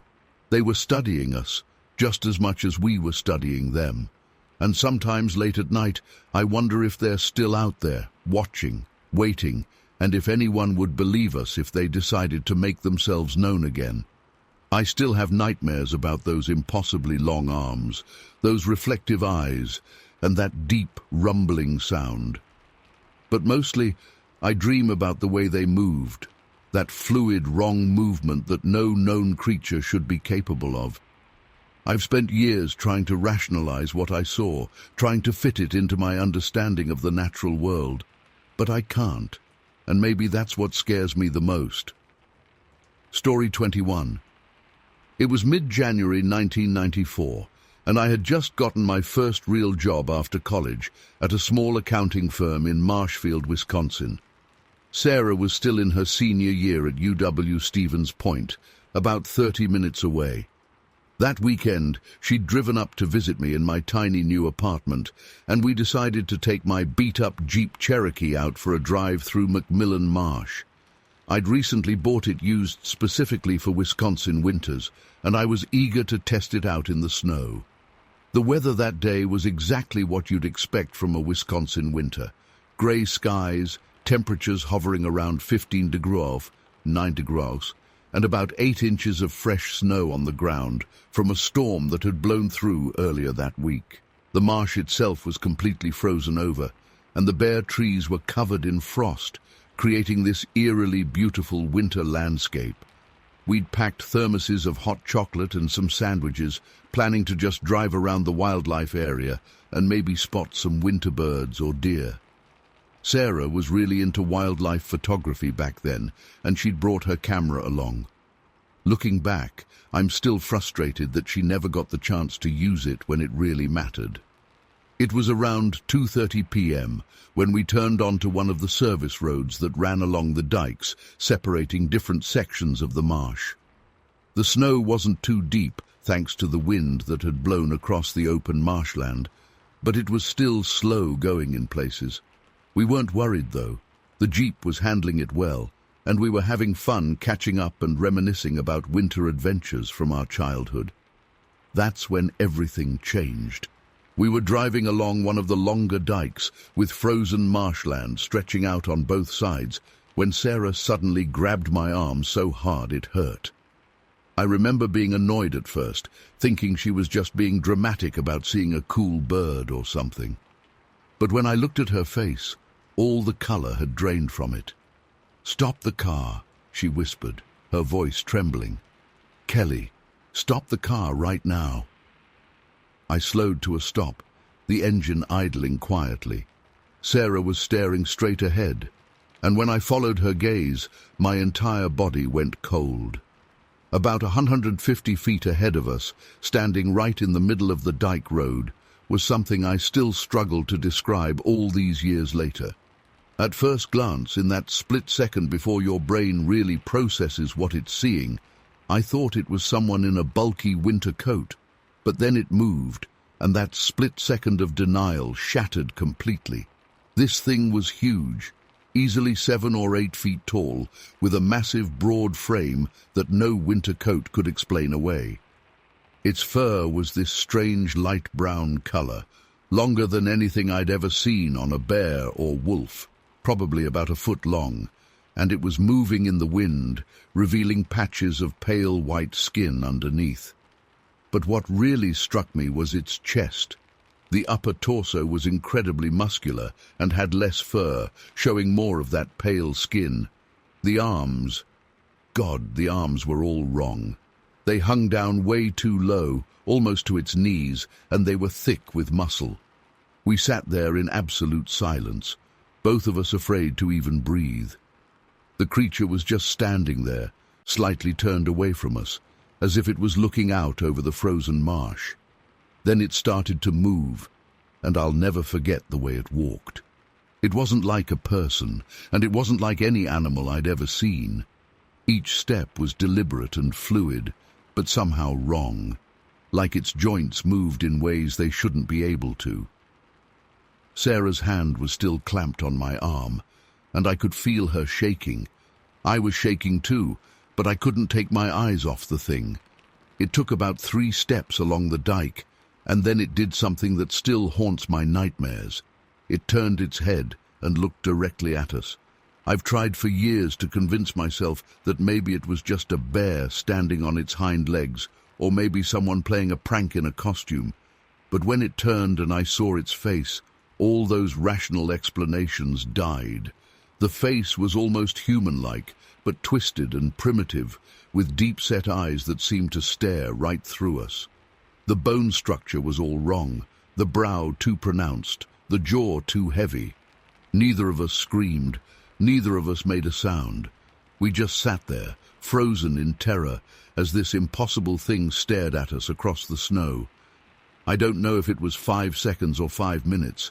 Time seemed to stop making sense. Then it moved again, and the spell broke. In one fluid motion that seemed impossibly fast for something so large, it turned and loped off the dike into the marsh on our right side. The way it moved, it covered ground so quickly, but it wasn't running exactly. It was more like each stride carried it impossibly far, eating up the distance between the dike and the tree line in just a few steps. We watched it disappear into the bare trees, its light brown fur blending surprisingly well with the winter landscape. Only when it was completely gone did I realize I'd been holding my breath. Sarah finally let go of my arm, and I could see the white marks where her fingers had been gripping me. "Did you?" she started to say, her voice barely a whisper. "Yeah," I cut her off. "I saw it." I threw the Jeep into reverse and backed up about 50 feet, then turned around as quickly as I could on the narrow dike road. Neither of us spoke as I drove us out of there, probably faster than was safe on the snow-covered road. We didn't stop until we reached the main highway, and even then, I kept checking the rear-view mirror obsessively. When we finally got back to my apartment, we sat in silence for a long time, trying to process what we'd seen. Sarah finally broke down crying, not out of fear exactly, but from the sheer overwhelming nature of what had happened. I just felt numb. We tried to draw what we'd seen that night, but nothing we sketched came close to capturing it. Sarah kept saying we should report it somewhere, but who would we even tell? The local police? They'd think we were crazy or drunk. Some cryptozoology website? We'd be labeled as attention-seeking hoaxers, so we kept it to ourselves, only telling our parents and a few close friends over the years. Most of them probably think we saw a bear and let our imaginations run wild. Sometimes I almost wish that was true. It would be easier than knowing that something like that exists out there, something that shouldn't be possible but absolutely, undeniably is. I've never gone back to Macmillan Marsh, even though I lived in Marshfield for another 5 years after that. Sarah transferred to a different college the following semester. She says it wasn't because of what happened, but I've always wondered. We don't talk about it much anymore, but sometimes when we're together and the conversation dies down, I know we're both thinking about it. The thing that really gets to me even now is how deliberate it all felt. That creature didn't seem surprised to see us. It didn't act like a startled animal. The way it looked at us, it was aware, intelligent. And sometimes late at night when I can't sleep, I wonder if we weren't the ones doing the observing that day. Maybe we were the ones being watched. I still live in Wisconsin, but I stick to the cities now. I've lost my taste for wilderness adventures, and I never drive down lonely roads in winter anymore. Sarah lives in California these days. She says it's for the job opportunities, but I notice she chose somewhere without big forests nearby. That day in Macmillan Marsh taught me something that I can't unlearn. Our comfortable assumptions about what is and isn't possible in this world are just that, assumptions. There are things out there that don't fit into our neat categories and scientific classifications. Things that shouldn't exist, but do. I know how this story sounds. If someone else told it to me, I'd probably think they were making it up or had misidentified something ordinary. But I know what I saw. Sarah knows what she saw. And somewhere out there, in the frozen marshes and forests of Wisconsin, that creature knows what it saw too. The rational part of my brain has spent years trying to explain it away. Maybe it was the light playing tricks on us. Maybe it was the isolation of the marsh playing with our minds. Maybe it was just a bear with mange or some other mundane explanation. But deep down, I know better. We both do. That's why I'm finally sharing this story now. Not to convince anyone. I gave up on that a long time ago. I'm sharing it because keeping it inside for all these years has become its own kind of burden. And maybe, just maybe, someone else out there has seen something similar and needs to know they're not crazy. I don't expect anyone to believe me. Most days I can hardly believe it myself. But every winter, when the snow falls and the world goes quiet, I remember. And I wonder if it's still out there, standing on some lonely dike in Macmillan Marsh, watching and waiting for the next unsuspecting visitors to drive down that snow-covered road. Story 22. I've been holding this story inside for 41 years now. Even today my hands shake a bit as I type this. I guess enough time has passed that I need to get this off my chest, even if no one believes me. This happened back in '83 when I was working the late shift at the paper mill in Shenango County, NY. It was early October, one of those crisp autumn nights where the air bites at your skin and the moon hangs low and bright. I was driving home around 2 a.m., taking my usual shortcut along the FEC railway between SR 207 and Kings Estate Road. Back then, that stretch was pretty much deserted, just dense woods on both sides, and the tracks cutting through like a silver ribbon under the moonlight. I was dead tired from my shift, the kind of exhaustion where your eyes feel like they're full of sand. The radio was playing some old foreigner song real low, just to keep me awake. My '78 Chevy pickup's headlights weren't the best, but I knew that road like the back of my hand. Or at least I thought I did. About halfway down that stretch, something made me slow down. At first, I thought it was a broken-down train car, or maybe some debris on the tracks. My headlights caught something dark crouched between the rails, maybe 50 yards ahead. The rational part of my brain tried to make sense of it. Probably a bear, I thought. We got those sometimes in the area. But then it stood up. God help me, it stood up, and it kept going up. The thing had to be at least 6'5", probably more. My headlights illuminated it from behind, creating this massive silhouette that seemed to fill the whole road. The first thing that hit me was the smell, like wet dog mixed with something rotten, so strong it made my eyes water even inside the truck. Its bulk was incredible. I'd guess it weighed at least 250 pounds, but it wasn't fat, more like a linebacker built of solid muscle. The thing was covered in this thick, shaggy fur that looked reddish-brown in my headlights. But what really got me, what still haunts my dreams to this day, was its face, or rather, the lack of one. It was like its head just sat right on its shoulders, no neck to speak of, just this massive block of muscle and fur. Then it turned toward my truck, and I saw its eyes.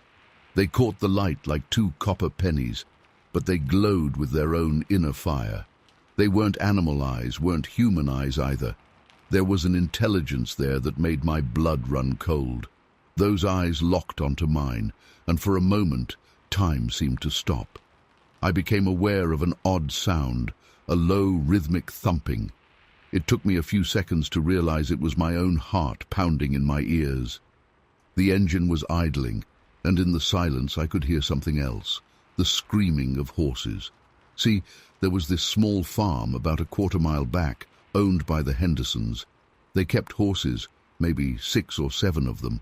I'd never heard horses make sounds like that before. Pure terror, like they were trying to tear down their stable to get away from something. The creature's head snapped toward the sound, and that's when I saw its full profile. Its arms hung down past its knees, ending in hands, not paws, hands, with fingers that looked too long and too thick.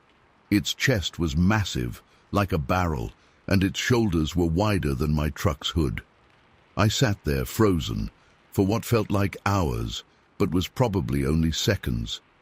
Then it moved, not toward me, thank God, but toward the tree line. It didn't run exactly. It was more like it covered ground in these huge, fluid strides. The way it moved was all wrong. Something that big shouldn't be able to move that gracefully. It was like watching a linebacker perform ballet. Just before it reached the trees, it stopped. It turned its head, just its head, 180 degrees to look back at me. I'd never seen anything move like that, like an owl, but on something so massive. Those eyes locked onto me again, and I swear I felt something push against my mind, like a pressure behind my eyes. Then it was gone, just gone. 1 second it was there, the next it had melted into the darkness between the trees. No sound, no movement of branches, nothing, just gone. I sat there for maybe 5 minutes, my knuckles white on the steering wheel, too scared to move. The horses were still screaming, but the sound was starting to die down. Finally, I managed to get my truck into gear and get out of there. I drove home doing 70 the whole way, taking the long route around the main roads, under the streetlights. I called in sick the next day. Couldn't face driving that route again in the dark. When I finally went back to work, I took the long way around, adding an extra 45 minutes to my commute each way. Did that for 6 months before I finally got a different job with day shifts. I read in the local paper a few days later that the Hendersons' horses had broken out of their stable that night. Damaged it so bad it needed complete rebuilding. 3 of the horses were found 2 counties over. 1 was never found. Over the years I've tried to rationalize what I saw. Maybe it was a bear, maybe I was overtired, maybe it was some kind of mass hysteria with the horses, but deep down I know what I saw. Those eyes, they knew me. They saw me. Whatever that thing was, it wasn't just some animal. It was something else, something that shouldn't exist in our world but does. I've never driven that stretch of road again. Moved away from Shenango County in '85, couldn't take the nightmares anymore. I still dream about those eyes sometimes, about that impossible owl-like head turn, about that feeling of something pushing against my mind. The weird thing is, after that night, nothing else ever happened. No more sightings, no more horse incidents, nothing. It's like whatever it was just passed through like a storm, leaving nothing but frightened horses and 1 terrified paper mill worker in its wake. I've never told this story before. My wife knows something happened back then, but I've never given her the details. How do you tell someone you love that the world isn't what they think it is? That there are things out there that defy explanation? Sometimes on cold autumn nights when the moon is full, I find myself thinking about that creature. Not with fear anymore, but with a kind of awful wonder. It was terrifying, yes, but it was also magnificent in its own way. Like seeing a tornado up close, beautiful and horrifying all at once. I know this sounds crazy. Hell, if someone told me this story, I'd think they were nuts. But I know what I saw that night. Those eyes, that impossible movement, that feeling of being seen, really seen, by something that shouldn't exist. It happened. And now, after all these years, I finally needed to tell someone. I don't expect anyone to believe me. That's not why I'm sharing this. I guess I just needed to get it out, to put it into words before I get too old and start doubting my own memories. Whatever that thing was, wherever it went, I hope it found what it was looking for, and I hope I never see it again. Story 23. It was late October, and I remember the weather had turned unusually cold that year. The leaves had already fallen, leaving the trees bare and skeletal against the grey sky. My job involved maintaining signals along a remote stretch of track that ran through heavily wooded areas. I'd been doing this work for about 2 years, and while the isolation sometimes got to me, I generally enjoyed the peace and quiet. That day started like any other. I left my boarding house early, around 5 a.m., while it was still dark. I had my usual equipment, lantern, tool bag, and lunch pail. The section I needed to check was about 3 miles from the nearest station, accessible only by a maintenance path that ran parallel to the tracks. The first sign that something was wrong came around 7 a.m. I'd been working on a faulty signal when I noticed an odd smell, something between rotting meat and wet fur. At first I thought it might be a dead animal, but it was different somehow, more pungent, more alive. I also noticed the woods had gone completely silent. No birds, no squirrels, nothing. Anyone who spends time in nature knows that sudden silence usually means trouble. I tried to focus on my work, but I couldn't shake the feeling of being watched. You know that sensation when the hairs on the back of your neck stand up? It was like that, but 100 times worse. Every few minutes, I'd hear twigs snapping in the woods, but whenever I looked, there was nothing there. Around 9 a.m., I finished with the signal and started walking to my next checkpoint. That's when I heard it, a sound I still hear in my nightmares. It was like a cross between a deep grunt and a howl, but not like any animal I'd ever heard before. It echoed through the trees, seeming to come from everywhere and nowhere at once. I picked up my pace, my tools clanking in their bag. The maintenance path took a sharp turn around a thick cluster of oak trees, and as I rounded the bend, I saw something that made my blood run cold.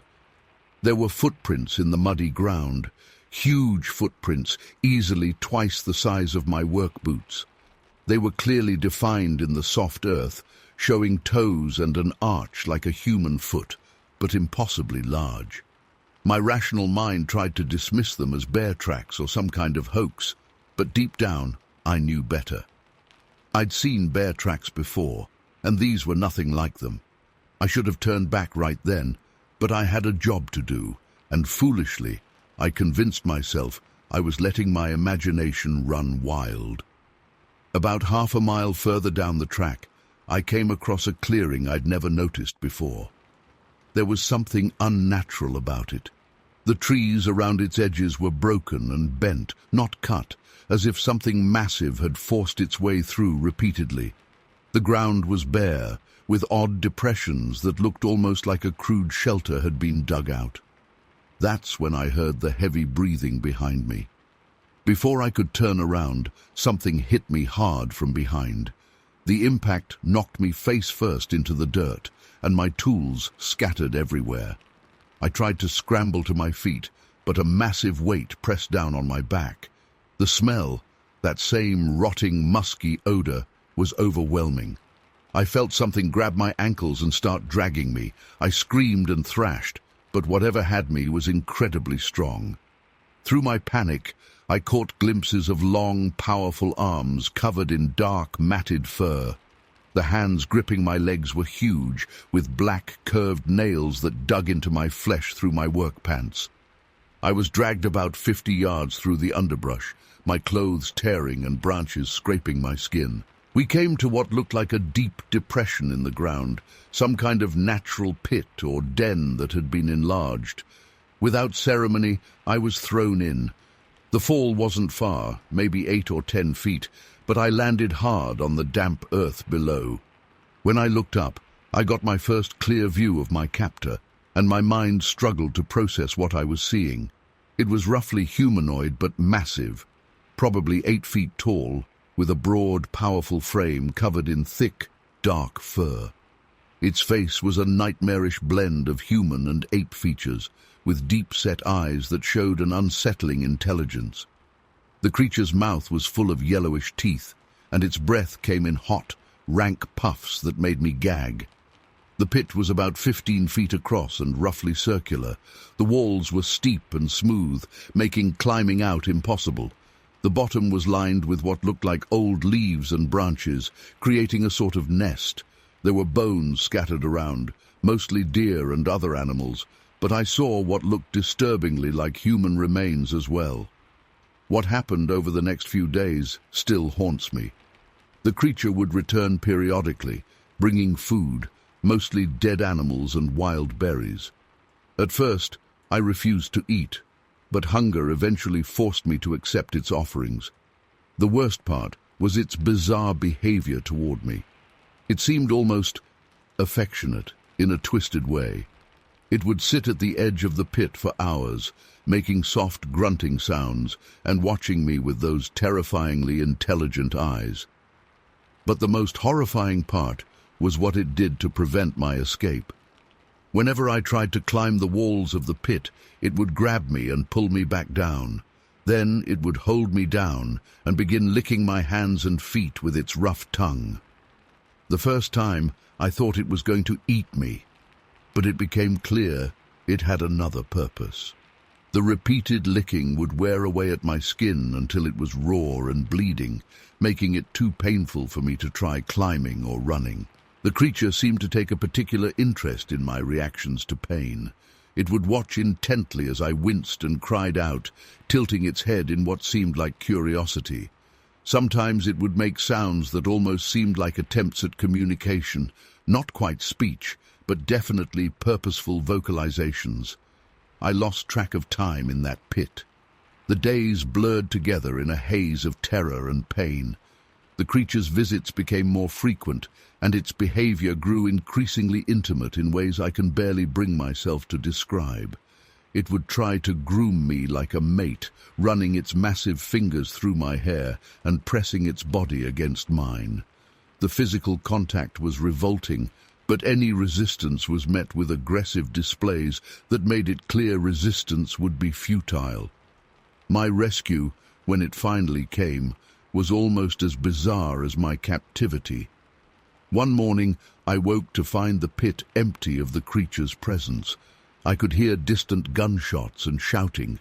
A hunting party, I assumed. The creature never returned. After hours of painful effort, I managed to stack enough debris to climb out of the pit.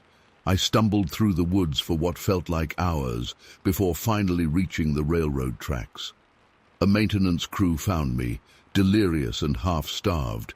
When I tried to tell them what happened, they assumed I'd had some kind of breakdown. The official report listed me as missing for 5 days, though it felt like much longer. My family never believed my story. They sent me to doctors who diagnosed me with everything from hysteria to delusions. Even now, most people assume I imagined or fabricated the whole thing, but I know what happened to me. The scars on my hands and feet are proof enough, though they've faded over the years. I never returned to work on the railroad. I couldn't bear the thought of being alone in those woods again. Sometimes, on cold nights, when the wind howls through the trees, I catch a whiff of that distinctive odor, and my heart nearly stops. I've read about other encounters with similar creatures over the years, but I've never shared my story until now. Some things are too terrible to be believed, yet too real to be forgotten. To this day, I avoid wooded areas and can't stand the sound of rustling leaves. I've never married.